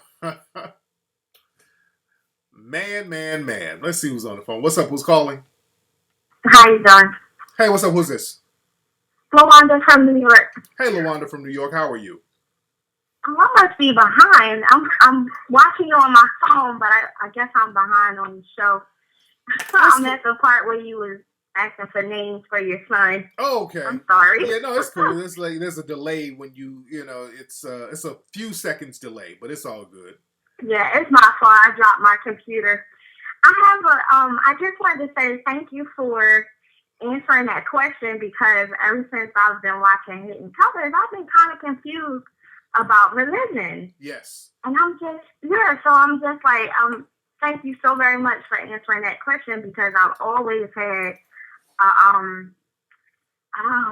do you say it? Like, I've always been confused about Christianity and, you know, even Islam and stuff, things that I've studied. So, you know, I just want to say thank you.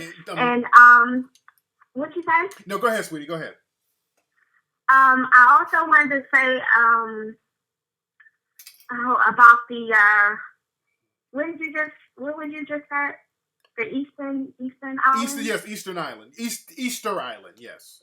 Easter Island. Oh my God. I started researching. Last year I went to Bermuda. Oh, cool. With my family. Okay. It was amazing. But when I saw you at the island, I was just like, man, maybe I should try and go there next year. Okay. Yeah, it's a beautiful place. Is it like, I don't know. You showed pictures, but not as much. So I'm just like, and there's not that much online. Yeah, but those statues, that's the main draw there. Those statues, that's everywhere. But it's a beautiful place, though. They got a couple of small beaches there. But the statues are the main draw. Those beautiful statues that's all over the island. So it's a real cool place to be. How was Bermuda? Oh my God, it was amazing. It was amazing. I took my kids, and actually we went on a cruise. Oh, cool. Where all did y'all stop? Say that again. Where all the places y'all stopped? No, we just stopped in Bermuda. Okay. We stayed there. We were out there for like 7 days or something. We took Norwegian, which is better than Carnival and all of those things. Yeah. But we had an amazing time. It was really good. The people was amazing. Cause you know it's like an L shape. You can finish it in like 2 hours. Oh, cool. So it was really, really good. And the black folks over there was good. You didn't see that many white people there. Yeah, Bermuda. So, I do a lot of I've done phone interviews at radio stations in Bermuda, and they showed a lot of love over there. They love Hidden Colors over there in Bermuda, and the people over there are real, real wonderful. Yes. It was something else I wanted to tell you, but I forgot what it was. I'm kind of nervous. I didn't think that I was going to get through. Yes, indeed. Uh, Yeah, Phil, you when you think of it, feel free to call back. Say that again? No, when you think of what you were going to say, you can call back. It's not a problem. Okay, what time did the show end? Probably in about an hour or so. So, just stick in. We'll be here. All right, love. Thank you for the call. Let's just do this one question. Sister, y'all, okay. Y'all got to say what you got to say. Because the phone was already in hang up mode. I just pushed the button. That's why y'all got to kind of get to the point, family. What's up? Who's calling? I didn't even mean to hang up on it. What's up? Who's calling? Hey, what's up, Tariq? This is Jerome from New Orleans. What's up, Jerome? How you doing, man? I'm doing fine, man. I had a quick question. Go ahead. I remember when I was watching Hidden Colors 2, they was talking about there's really no proof of cannibalism in Africa because there's a lot of vegetation and whatnot, right? Right. And but I was watching a documentary in Liberia, and they Stop right there, because I already know where you're going, and that's what the white supremacists love, pulling up that one documentary in Liberia talking about the war with General Butt Naked. I already know where you're going. That's their so-called... Yeah, I know exactly what you're talking about. Because the white supremacists, that's their only so-called proof of cannibalism, which is basically not cannibalism. There was a war going on in Liberia in the 90s. And what they did, some of the soldiers would symbolically, after they kill somebody, they would symbolically like take a bite out of their heart after they killed them. So it wasn't no cannibalism where motherfuckers walking around hungry, saw a dead body and ate them. In certain in countries, they would symbolically bite the heart or whatever of an enemy. It was symbolic. It wasn't cannibalism where people are just going around hungry. And they did that in that war because it was like, they were battling for their survival. So it was a small guerrilla army doing that. And they're using that to paint the whole continent of Africa as a fucking cannibalistic society, which is a damn lie, and they know it. And that documentary that you saw, that was a propaganda piece, because what they were doing, they were using old wartime footage, making it seem like that's how Liberia is all the time, which is a damn lie. So you got to be very... Yeah, it ain't like that all the time. The white supremacists are very deceptive as far as that. They'll take war footage of a country in Africa and make it seem like that's how it is all the time, and not letting you know that they're going through a war. In a war, crazy shit goes on. So they never talk about the real cannibalism. Up in Europe, they were eating motherfuckers left and right in Europe for a long time, not symbolically, because they were hungry. They were hungry and they're like, hey nigga, you look kind of tasty. It was on that shit. The real cannibalism was up there. Do not get it twisted. But Africans, you didn't have to eat each other in no damn Africa. There's food all over Africa. They show these starving Somalian African kids, but again, that's because of wars. That's because of them destroying the vegetation. That's because of these corporations coming in, destroying their fishing industry. That's what the whole Somalian pirate thing was about. They were dumping toxic in there, fucking up their fishing, so starving people. I didn't even know that. Yeah, I didn't even know that. They don't put that shit in context. They just make it seem like there's crazy Africans over here acting a fool, and they don't put none of that shit in the right context, man. That's why I do the Hidden Colors movies, to put everything in context. And when you see a person over there starving, follow the white supremacists, dude. Always follow the white supremacists. There's food and berries and all types of shit growing all over. Africa's a tropical environment. So there's food all over the place. There would be no reason to eat another motherfucker. You dig? So you gotta watch out when they start spitting that bullshit. You feel me? Okay. Thank you, sir. I'm gonna have to do some more research on that, because that threw me for a loop. I remember that dude, I remember Vlad Dracula. Yeah, you were talking about that in Hidden Colors too. We showed a real picture. We showed a picture of that motherfucker sitting at a dinner table eating people's hands and feet. So there's dude, that was a real picture. Yeah. So they were eating people for real over there, man. But anyway, thanks for the call. If you guys haven't seen Hidden Colors 1, 2, and 3, you need to go see that, man.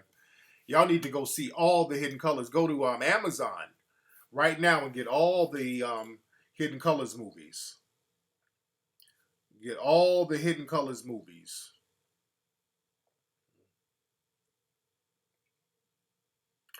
Dude, when you look, man, I suggest go read, and we talked about that in Hidden Colors 3. Oluda Equiano, his narrative, he was an enslaved African who wrote an autobiography in the 1700s. And he kept saying in the book, the Africans, when they got on the ships, they were afraid that the Europeans were going to eat them. Is a book by Oluda Equiano about his life, and he talked about how the Africans thought that the Europeans were going to eat them. So see how they flip it? They real good at flipping shit.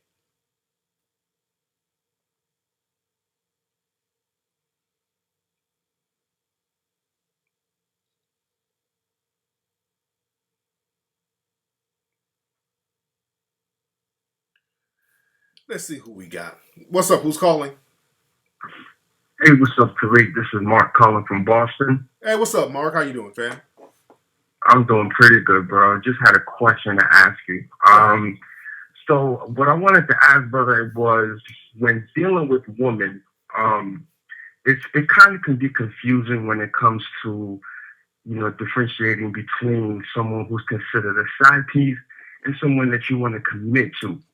So I'm actually somebody who just started dating recently. And when dealing with women, I know for me right now, I'm not even trying to settle down or even commit in a relationship, but at the same time, I want to have fun too. So my question to you is, how do I actually go about, trying out different women and really just doing my thing without necessarily going through all the headaches of, women wanting to commit and, turn things into service when that's not what I want to do? Right. Well, see, the thing is, men are not really confused. You're not confused. You know when somebody's a side piece and the main chick, because when you meet a girl, you know that it hits you right there. I want this to be my main lady. It hits you when you know somebody's going to be the one. That's going to be your main lady. You know immediately. So if you're second guessing, like, I don't know, should I don't know, shit, then that ain't the one then. But when you know the one who you really want to make it, you know immediately it hits you like I'm locking her down so the next nigga ain't getting this. You dig? Because the one, if you know she's the one, other niggas will know she's the one. So you want to lock that down immediately. But if you're kind of thinking about it, like, well, she seems cool, she seems nice, she's growing on me. If it's that type of shit where the person has to grow on you, that's just a side piece. And she's probably pressuring you, so you don't need to get into a serious situation with that anyway. So I would say just do your thing until you feel like you're ready for that main one. Because how old are you now, bro? I'm 26. Yeah. So you got to get out that player stage. You're probably in the player stage, and that's not what you want. But a lot of times people are kind of pressuring you, so you got to get that player stage out your system. You feel me? Okay. One more thing, brother. One more thing. In reference to what you the term that you usually use when you say you got to upgrade a female. What exactly do you mean? Like, how does a man upgrade a female? You upgrade a female by upgrading yourself. Yeah, I'm gonna say that one more time. You upgrade a female by upgrading yourself. When you upgrade yourself and the female is on the where's my screen is? Hold on. Wait, can y'all hear me on the? Hold on. I'm gonna have you call back because I'm having some technical difficulties. Hold on. Oh, wait a minute. Why is my screen tripping? Hold on. Hold on.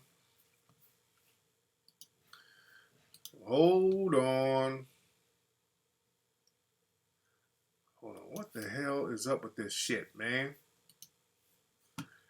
Can y'all hear me? Hold on. You all hear me? Okay, Ustream can be so damn janky. I'm good. Y'all can see me? Okay. Because I was looking at myself. I can't even see myself on my own computer.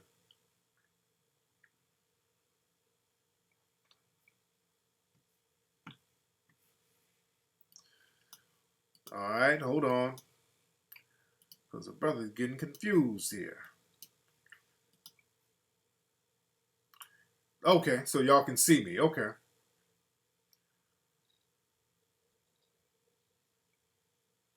Okay. Yeah, I couldn't see myself.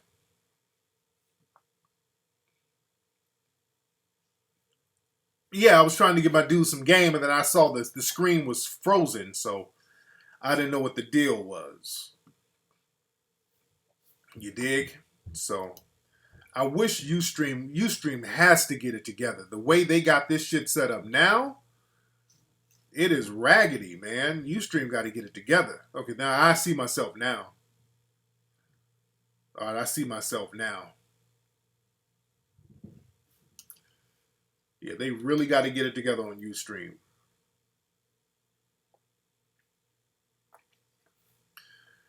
Man.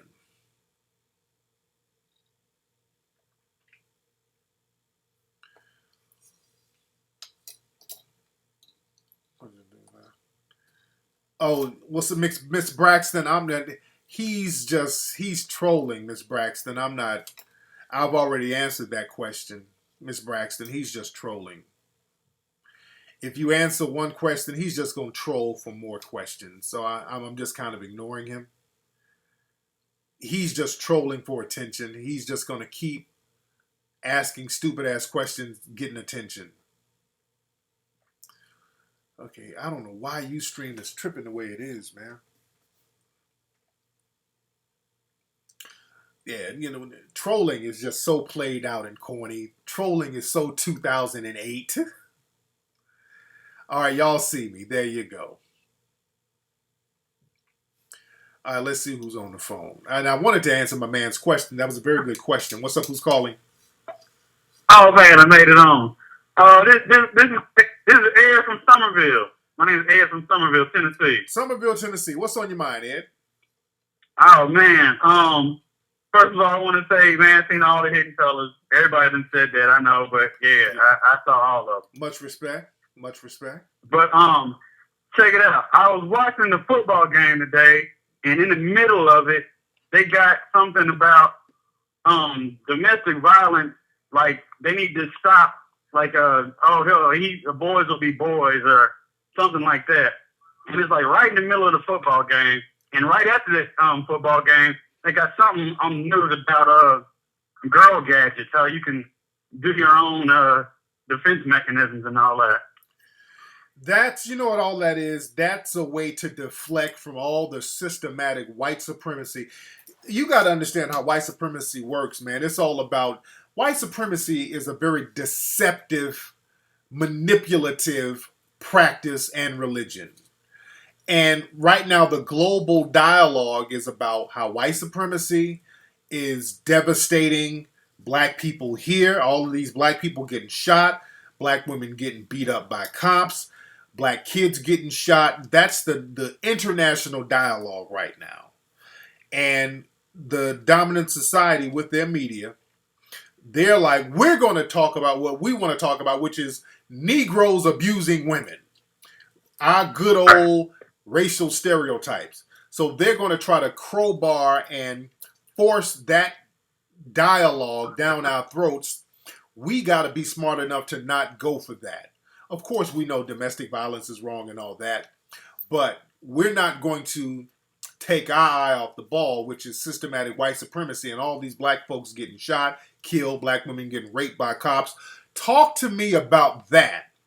Then let's talk about some football player jumping on his wife or whatever. Let's talk about these black women getting the brakes beat off of them in the streets, black females getting raped by officers of the government, which are police officers. Let's talk about that. We got bigger fish to fry. We're going to talk about domestic violence or violence against women. Talk about all of it.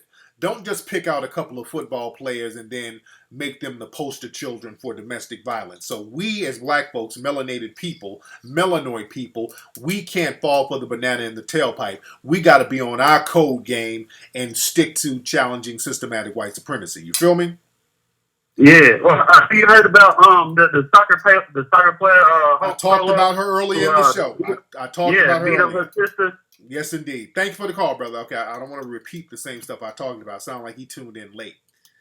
But I did talk about her. What my man say about the Moors? Why didn't the Moors go south instead of the north? Islander, what's that? The idea is the leader. I want to know more of the context of your question.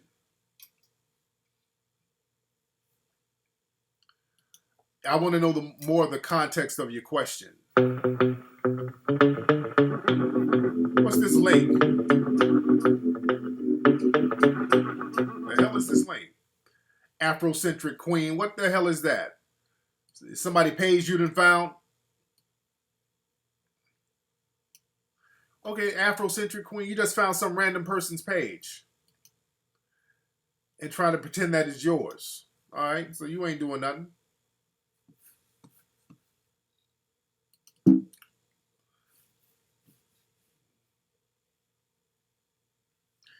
My Lord. But again, don't forget, man, next Saturday, we're having a screening of Hidden Colors 3 in St. Louis. St. Louis Ferguson. That's next Saturday, October 4th.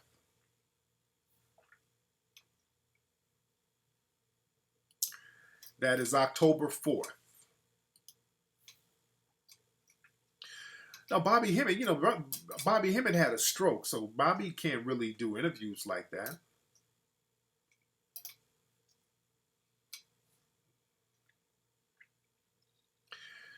Delamons, whatever your name is, that ain't her page, dude. That's just some random page he's gotten.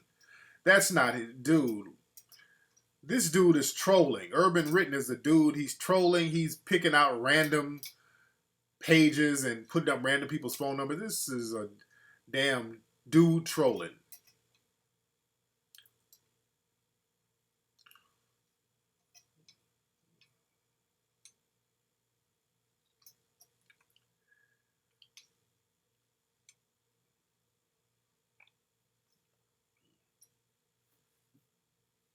So the girl trying to set... Yeah, they were trying to set Jamius Wilson up. But she's trolling, so I'm not taking anything she's saying seriously.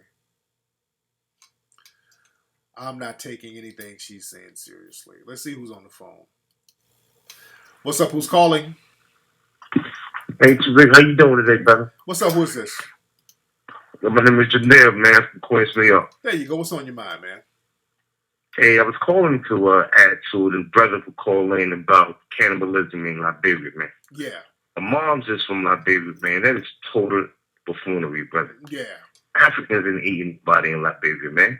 Exactly. That happened in 1989, bro. Yeah, and it was just a group. It was one little guerrilla military group. That was it. Yeah, man. The war lasted for 11 years. 1989, that was just one time. Yeah. They show that clip over and over and over and over. Exactly. That same clip, whenever they talk about Campbell, I already knew what he was going to talk about. They show the same damn clip over and over again to kind of reinforce that bullshit-ass lie they came up with about Africa, that they've always had that bullshit stereotype about Africa, which has never been true. That shit ain't true.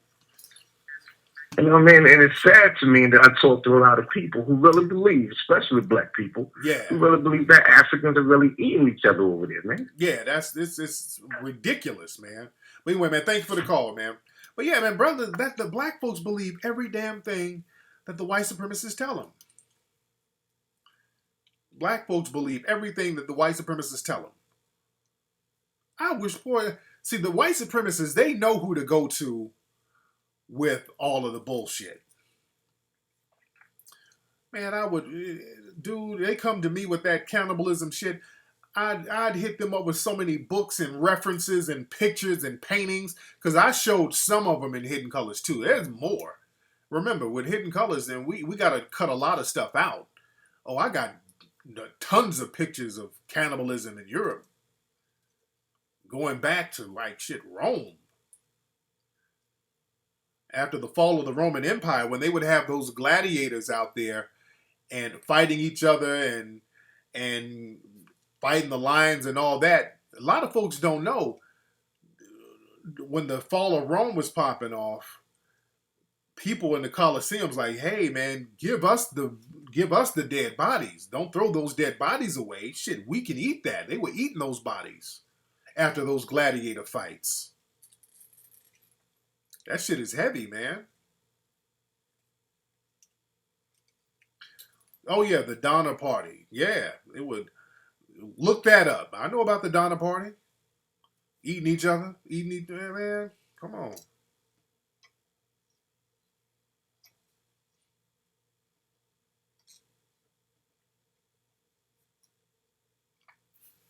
Let's see who we got. And when I say Donner, not Dahmer, because Jeffrey Dahmer is something totally different. What's up? Who's calling? Hey, what's up, Tariq? This is Mark calling back. So you got a technical difficulty? Yeah, there you go. Now, what was your question again, brother? Yes, sir. The question was, how exactly does a man upgrade a woman? Oh, yeah, like I was saying, you upgrade a woman by upgrading yourself. When you upgrade yourself and the woman is on your team and the woman is down, she's going to naturally upgrade with you. But you got to be on a level where you can upgrade. And when your level is thorough and you're tight, if the woman is down, because two things are going to happen. If you're on a certain level and you got your shit together and you meet a woman who's not quite on your level, two things are going to happen. Either you're going to be weak and allow her to bring you down to her level, which is what happens to a lot of dudes. A lot of women let dudes or bring dudes down to some gutter level where you sitting on millions of dollars, but you got to fight them in an elevator. What's up, Ray Rice? Shout out to Ray Rice, because my man Ray Rice should not have been on that hood rat shit. He should have either charged her to the game if she didn't upgrade, or upgraded her ass instead of falling down to her level. They're drunk in an elevator fighting, and now he's losing his money. So psychologically, you got to be on a certain level, because the thing is, sometimes people get money, but psychologically they're not on a certain level. They don't know how to conduct themselves. They're just somebody who basically hit the lottery. A lot of times when you play sports, you're hitting the lottery. You still have the same hood mentality, or the mentality you had before you had money, but your physical ability garnished you, gave you the ability to get this money, but psychologically you haven't upgraded yourself psychologically. So even if you got money from a lottery type of situation, you still need to mentally upgrade yourself. You need to carry yourself a certain way. That's why I applaud Jay-Z, because Jay-Z has the mental training and the social training and the media training to brush off a little hood rat like Solange for jumping on him in an elevator. That was hood rat shit that Solange did. So if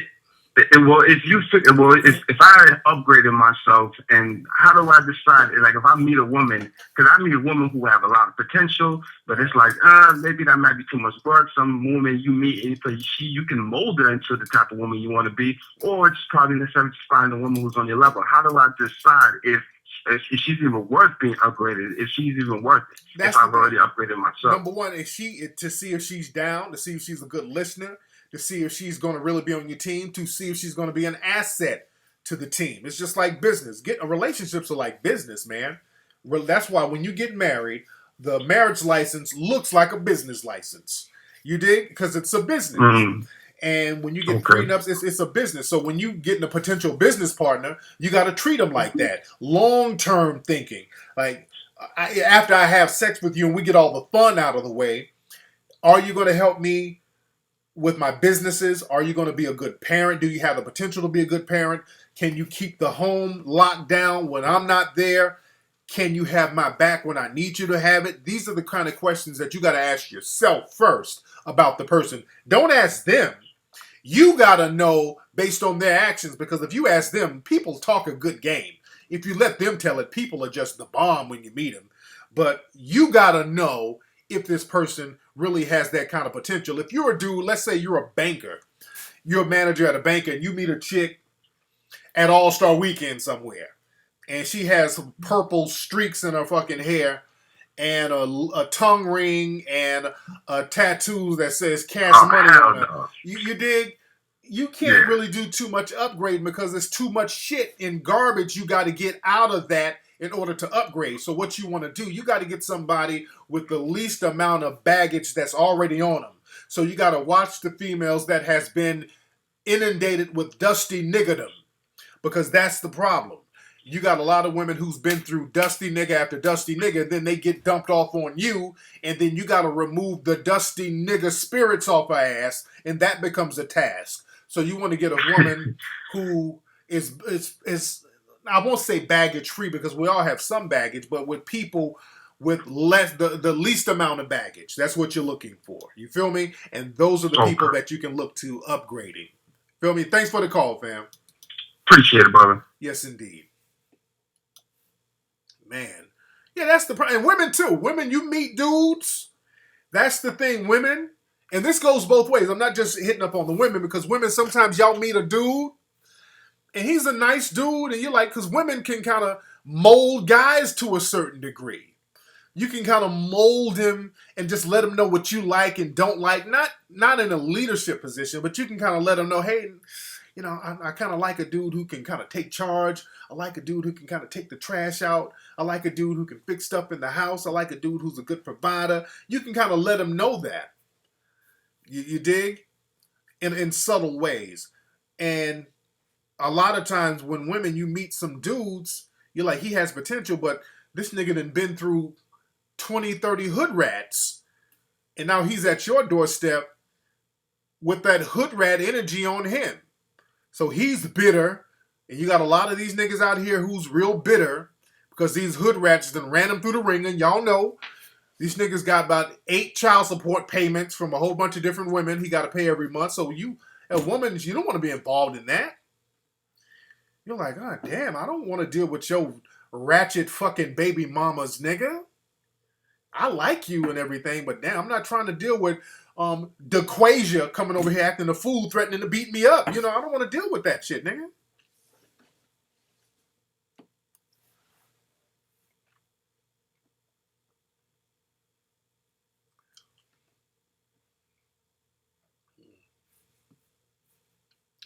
Let's see who we got here. What's up? Who's calling?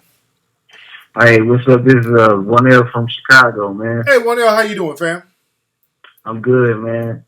I got a question for you, Tariq. Now, I was trying to see if this lady was telling me something in a subtle way if I was weak or not. You know what I'm saying? What'd she say?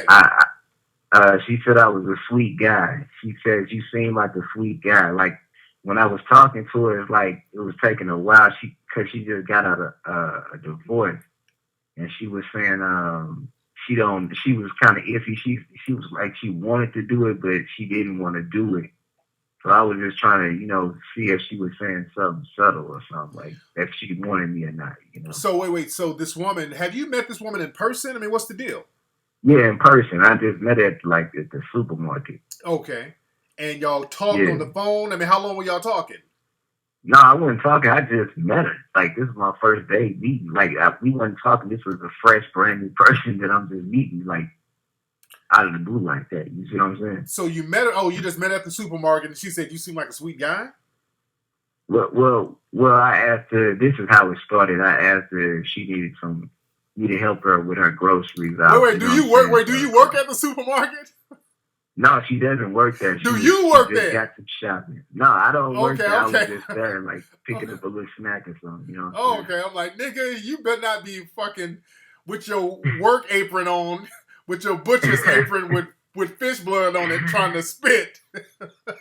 Good, man. No, well, okay, so you met her at the supermarket, and you're trying to help her with her groceries. That's why she said you were sweet, because you're trying to help with the groceries. But okay. Now, how old is this woman? 41. Now, how old are you? 31. Oh, okay. Yeah. Now, when she says 41, she's probably 49. She probably shaved some years off. I think because women 41 years old, they don't admit that shit.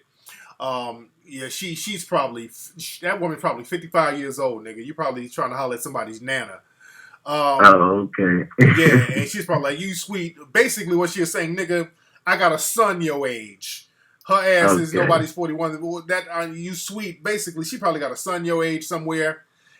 She probably still looks good for her age, and she was just, you know, I would still look. If she looks good enough, I would still get that number and hit that old ass if I was you, nigga. Yeah, I gave him my number. Okay, nigga, go get you some Johnny Taylor records. Invite over to the house.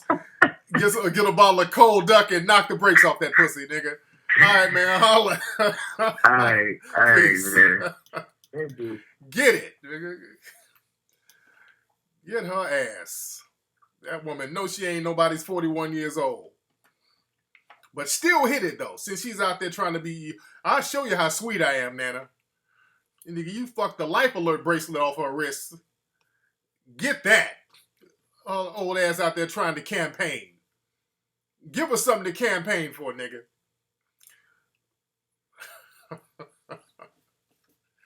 Give her something to campaign. Yeah, y'all better watch out. These black women be old as hell, be finding a motherfucker out here old as they want to be. Out here campaigning still.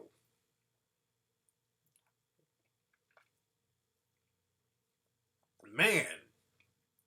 The women get out there and they get a weave, they dye them roots. They put on a lace front to cover up that gray. Man, these old ass women out here be getting it in, dude. You can, I tell you, you can tell their age. Look at them feet. Let her take her shoe off and see what that woman's feet look like. That body is all nice and smooth. The body look like Rihanna, and her feet look like Alfred Woodard. Oh, nigga, Thelma from Good Times. Thelma's damn near 60 years old. Look good as hell. Thelma looks good. Watch out for them old fine-ass women. Oh, speaking of, did y'all see those nude shots of Gabrielle Union? Gabrielle, she got a nice little thing going on. And Megan Good, too. Megan Good is showing her little cash and prizes. They all showing their little nude pictures. Jill Scott was showing them fun bags. Hey, I ain't mad at them. I ain't mad at them.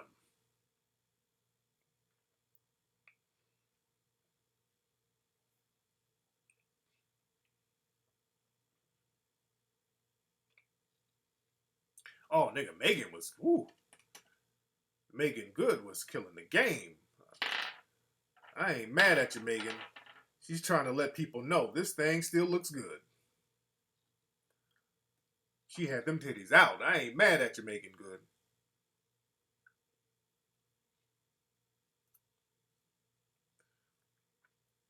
That Claude Anderson said that new black businesses won't last long today. Well, we got to get our mind together to maintain that, because black folks, we got this thing where we like to get over. Black folks have got this get over thing.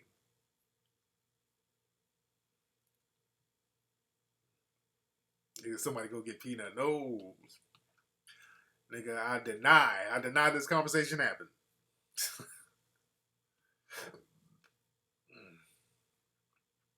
Nigga said, who got them Tamala Man hack nudes?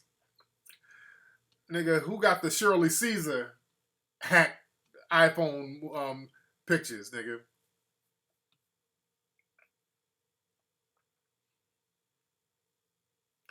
What's up, J-Mac? I didn't know you were blocked, brother. Nigga, I'm waiting on them Oprah Winfrey and Gayle nude pictures while y'all bullshitting. I know Stedman got him a little stash somewhere. Somebody hacking the Stedman's phone. Shit, I want to see some of them Oprah titties, man. Yeah, that's what I want to see.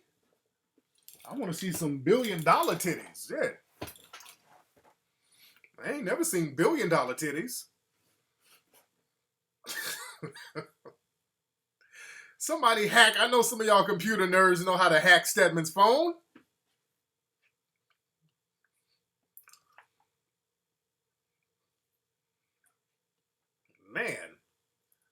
Man, we definitely should own our own firms. Oh, Tika Sumter, she's the truth, man. Tika Sumter is fine as hell. Who's she dating? Because white dudes like them like Tika Sumter. They like those real chocolate ones like that. They love them kind.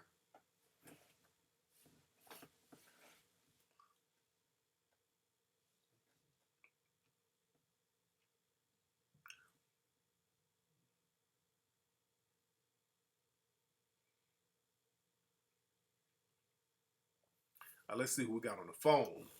What's up? Who's calling? Yo, Tariq, what's good, man? It's Jay, bro. What's up, Jay? How you doing, man? Where you calling from? Hey, I'm calling from Philly, dog. All right, what's on your mind? I wanted to ask a question, bro, about, I had talked to you before, I think a couple of weeks ago, and I was telling you about a situation. I had moved to the city. I'm new, you know, as far as not trying to get caught up in the same, I was telling you about how I was lying to the women that I was meeting, Tariq, because, you know, like when you said you had moved to L.A., and when you said you first moved there, you was homeless or whatever, and you was in a situation like that, you know, that's kind of the situation I'm in Philadelphia. You know, I moved out here, but I ain't got no family out here like that. You know what I'm saying? I moved out here by myself. You know what I'm saying? And I'm staying in my car. I'm homeless. You know what I'm saying? So as far as approaching the women, you know what I'm saying, right now, you know, I even listened to one of your earlier podcasts, and you was talking about how sometimes black people, they still want to go out to the clubs and date and party, and they be going through the most messed up stuff going on in their life. They still want to go to the club and get drunk and stuff. You know what I'm saying? So I just want to know your opinion on, you know what I'm saying? Like, do you think it's impossible for somebody in my situation to even think about trying to get on a certain level with the females, or a person just trying to, you know, get on his feet first, pretty much, right? Yeah, well, but if I was in your situation, like, are you staying in your car now and all that? Exactly. Man, I would say, shit, nigga, if I'm going out, I'm trying to find me a chick with a crib that I can lay up in, dude. I be campaigning like that. That's the only reason to go out, but just to go out just for the fuck of it. No. You need to be somewhere trying to come up. Find somebody with some shit that's going on, somebody who got some place where you can kind of kick it, and you can enjoy them and all that, but you need to be finding a female who got some shit where you can kind of lay up in a little bit and chill with. That's what you need to be if you gonna go out. But I say you got to be working on getting your paper together so you can pull yourself up out of your situation too. You feel me? Yeah, because I know it's going to be hard trying to move in with a female and, you know what I mean, trying to lie and, you know what I'm saying? You gotta lie. Who said lie? Lie about like what? I'm not homeless and come on. Oh, I mean, you ain't got to tell them all your business. I mean, but damn, I'm just saying, like, you meet a girl at the club, you kind of screen them out. Hey, you know, who you here with? Blah, blah, blah. Who you live with? Well, I'm staying with my parents right now. Oh, okay. Nice to meet you. Go ahead and campaign on some other ones. You keep campaigning until you find somebody who says, well, you know, I stay by myself. Oh, really? So let me, let's sit down and talk more. And then you campaign and you talk and then you go over to her spot, hit it. You know, you got your place to stay a little bit for a night at least. Bathe, wash up, come back over a couple of days later. Shit, that's how I did it back in the day when I was broke. I found females who had their own shit. I didn't technically move in with them. I didn't go spill my whole story out to them. Hey, you know, I'm homeless and I just moved. No, because nobody want to hear all that shit. Right. That's what I'm saying, man. You ain't gotta go out and tell them all that stuff. You ain't gotta tell people your business like that. You know, I like you, you like me. I come over and hit it, spend the night, might stay a night or two. We enjoy each other. She invite me back. Oh, really? If you insist. It's that type of thing, but just don't be looking on like you desperate and all that. Still be working to get your shit together. But if you can find a nice breezy with her shit going on, and you can kind of post up a little bit, that's cool in the gang too. So you got to be you got to be in survival mode. You dig? Just don't get caught up with a hood rat. You might find a hood rat on Section 8 or whatever who tries to get you caught up. Don't get too caught up. But just find yourself. Right. Yeah. Like try to move in, like, because there's plenty of hood rats that jump at the opportunity to see some dude who they think can get on his feet. He probably can get a job. You know, oh yeah, you can move in with me, and you know, try to bring you all the way back down. Yeah. Now, how long you been out there in Philly? I've been out here for like 2 months, man. Okay, and you've been staying in your car for 2 months? Exactly. Out here in Philadelphia, man, they got a track at Home Depot where all the illegals go and find work. Yeah. And I've been out there ever since I've been out here, man. I found it by accident, but they make like $100, $120 a day sometimes. Oh, that's just survival money. But that's what I've been able to do since I've been out here surviving. But I'm waiting on this job to call me back, Rick. I got a job lined up that's starting off at $17 an hour. I already did the interview. They liked me. And they said that they're waiting to hire one more person, and we both going to start at the same date. So I still got to wait for the background check. I'm thinking it's going to be another 3-4 weeks before I have a solid concrete job, but right now I'm just doing the Home Depot thing with the illegals every day. There you go. And with that, at least you can get like a room for like a week. You know, they got like little ratty hotel rooms somewhere because I know they had them out here. I used to stay at them. I would get up a little money and stay at a couple of spots. They had like a weekly rate. So I know there's some spots out there that you can do. And Okay. yeah, get your little weekly spot so you ain't got to sleep in your car. It might cost like 150 or 200 out there. It's out there in Philly. It can't be too expensive. And find you a nice little broad with a spot or a few. Get you a team of them with their own spots where you can post up a little bit. You feel me? Hell yeah, Rick, for sure, bro. Thanks for the man. call, man. Yes, indeed. Yes, indeed. Yeah. I can imagine when it gets cold out there. Yeah, he said liked it. I heard him say liked it, but fuck it. He's going to be all right. My niggas, he ain't got no place to stay. He said liked it.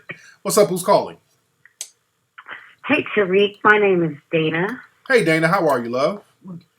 I'm good. Just a little bit stressed out tonight. I do a little business in the entertainment industry, and what's happening with me is I'm solo. I go by myself. I go to meetings with people, and they have their branding team and a bunch of other people there with them, and what's happening is no one's wanting to sign contracts with me. Like, we'll talk business. Like, I had someone tonight say, hey, I have a princess in Angola that wants to bring out Nicki Minaj and Drake. She'll put $1 million into an escrow account in 48 hours if you could make it happen. So I'm like, okay, well, let you and me do, non-circumvention. Now, see, that's what I'm saying. Now, see, people always trying to mess up deals, trying to do a bunch of paperwork and, get in the way and make sure everything goes through them. Am I wrong for trying to protect my interests? Because I'm running into this a lot with these men that I'm dealing with. Well, because sometimes it kind of goes both ways. Because sometimes people, it's good to sign contracts. But sometimes when you sign contracts, you kind of want to see what the person is bringing before you sign the contract. Because sometimes people will try to get you to sign a contract just so you can be obligated to them and you don't have to do anything. So the contract thing goes both ways. So you got to be able to show what you're going to bring to the table.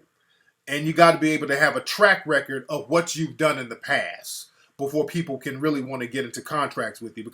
And I'm saying from experience, because I get promoters calling me up every single day, emailing me about doing a lecture somewhere, and they never have their money together. Very rarely do they have their money together. And I hear... I have a really good opportunity right now, okay? I have a person who has a $100 million opportunity for me to help him brand his school and take it international. And I went yesterday and I met with Magic Johnson's people, and I'm meeting with all these people, and what I'm finding is it's like they see that I have this opportunity and they're doing everything they can to circumvent me and just cut me out of everything. Like, I have so many, like, if they'll just work with me and we can all just be above board without everyone, like, even when we have conference calls, it's like, well, you know what? I'd love to have your email. And what I'll do is get you that information. And I always do the conference call so that I can just cut it.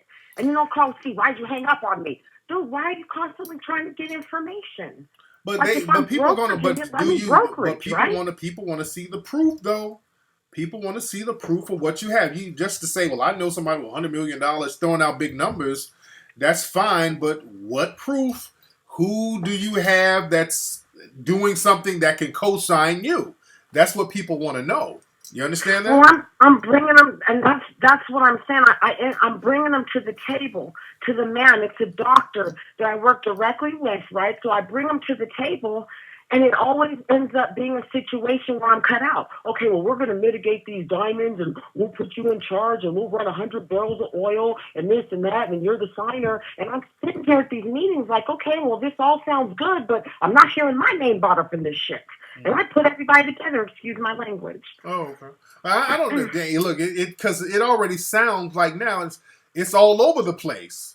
Because like first you were like, you was talking about bringing some artists in, then a princess in Africa, then there's some diamonds, and it all sounds scammy. It sounds like all of it sounds like a damn scam. It sounds like a scam now. So I can imagine in a meeting, people are like, what the fuck? It sounds like a huge scam, so nobody's going to really take it seriously because it's too all over the place. Well, it's not that it's too all over the place. Maybe it's I'm all over the place. Right. I have an opportunity with a doctor who has an investment. I have an opportunity with some Saudis that are doing something with sports. I have an opportunity with some other things. That's what I'm saying. So I find myself going into all these different meetings with all these different people who none of them know each other, and it's always ending up to trying to cut me out of the deal. Oh, but it's like I bought them together. So is this the African princess with the money right here? Hold on. I'll be drinking. I'll get 51 and Lake against to me. I'll be thinking. I'll be tanking. Can I keep my fingers off you, baby? I want you now. Can I keep my fingers off you, baby? I want you now.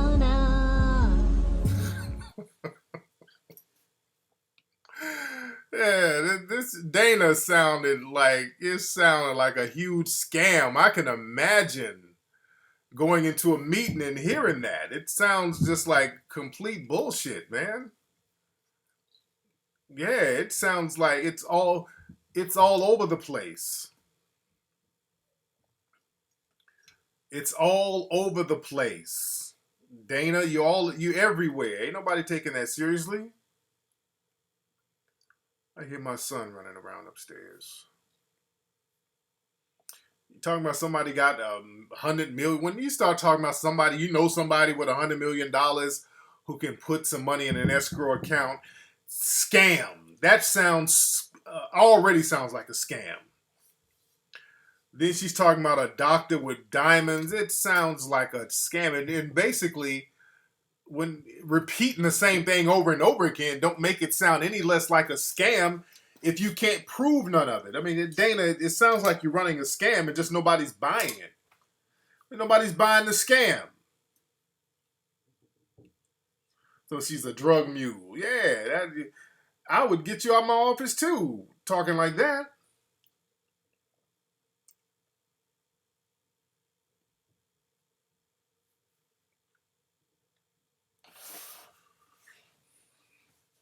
Yeah, that shit sounds janky, man. What's up? Who's calling? Tariq, what's good? It's Alante from Inglewood. Hey, man, what's going on, fam?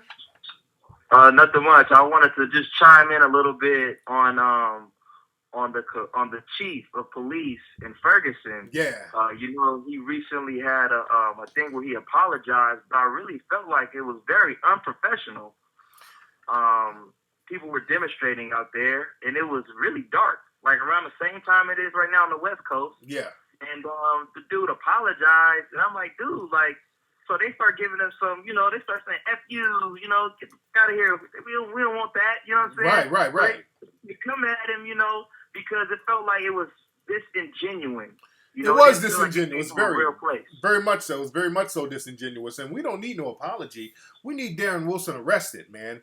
We don't need no bullshit ass symbolic gestures. We don't need them to wheel out no black preachers to pray. We don't need no prayer circles. We don't need the black chief to come out there and march with them. We don't need none of that. We need that officer arrested. We need justice out there.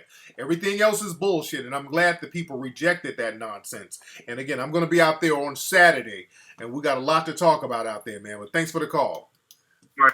Yes, indeed. The brothers and sisters out there not going for the bullshit, and that's good for them. Yes, indeed. Anyway, let me go upstairs. My son is up. He's up from taking his little nap. And don't forget, go to TariqLive.com, Tariq live.com. Go to TariqLive.com for more info about the lecture screening this coming Saturday in the Ferguson, St. Louis area. I will be out there. I want you to come out there and join me too. We're having a free screening of Hidden Colors 3, the phenomenal movie. You guys are not going to want to miss that. We're going to have a great time out there, very productive time in St. Louis, and I want you guys to be out there with me and everything like that. And let's get some songs going on. I get the music popping off tonight right here on Tariq Radio. So do not go nowhere. Y'all hold tight for about 30 seconds and we will be right back. In 30 seconds, don't go nowhere.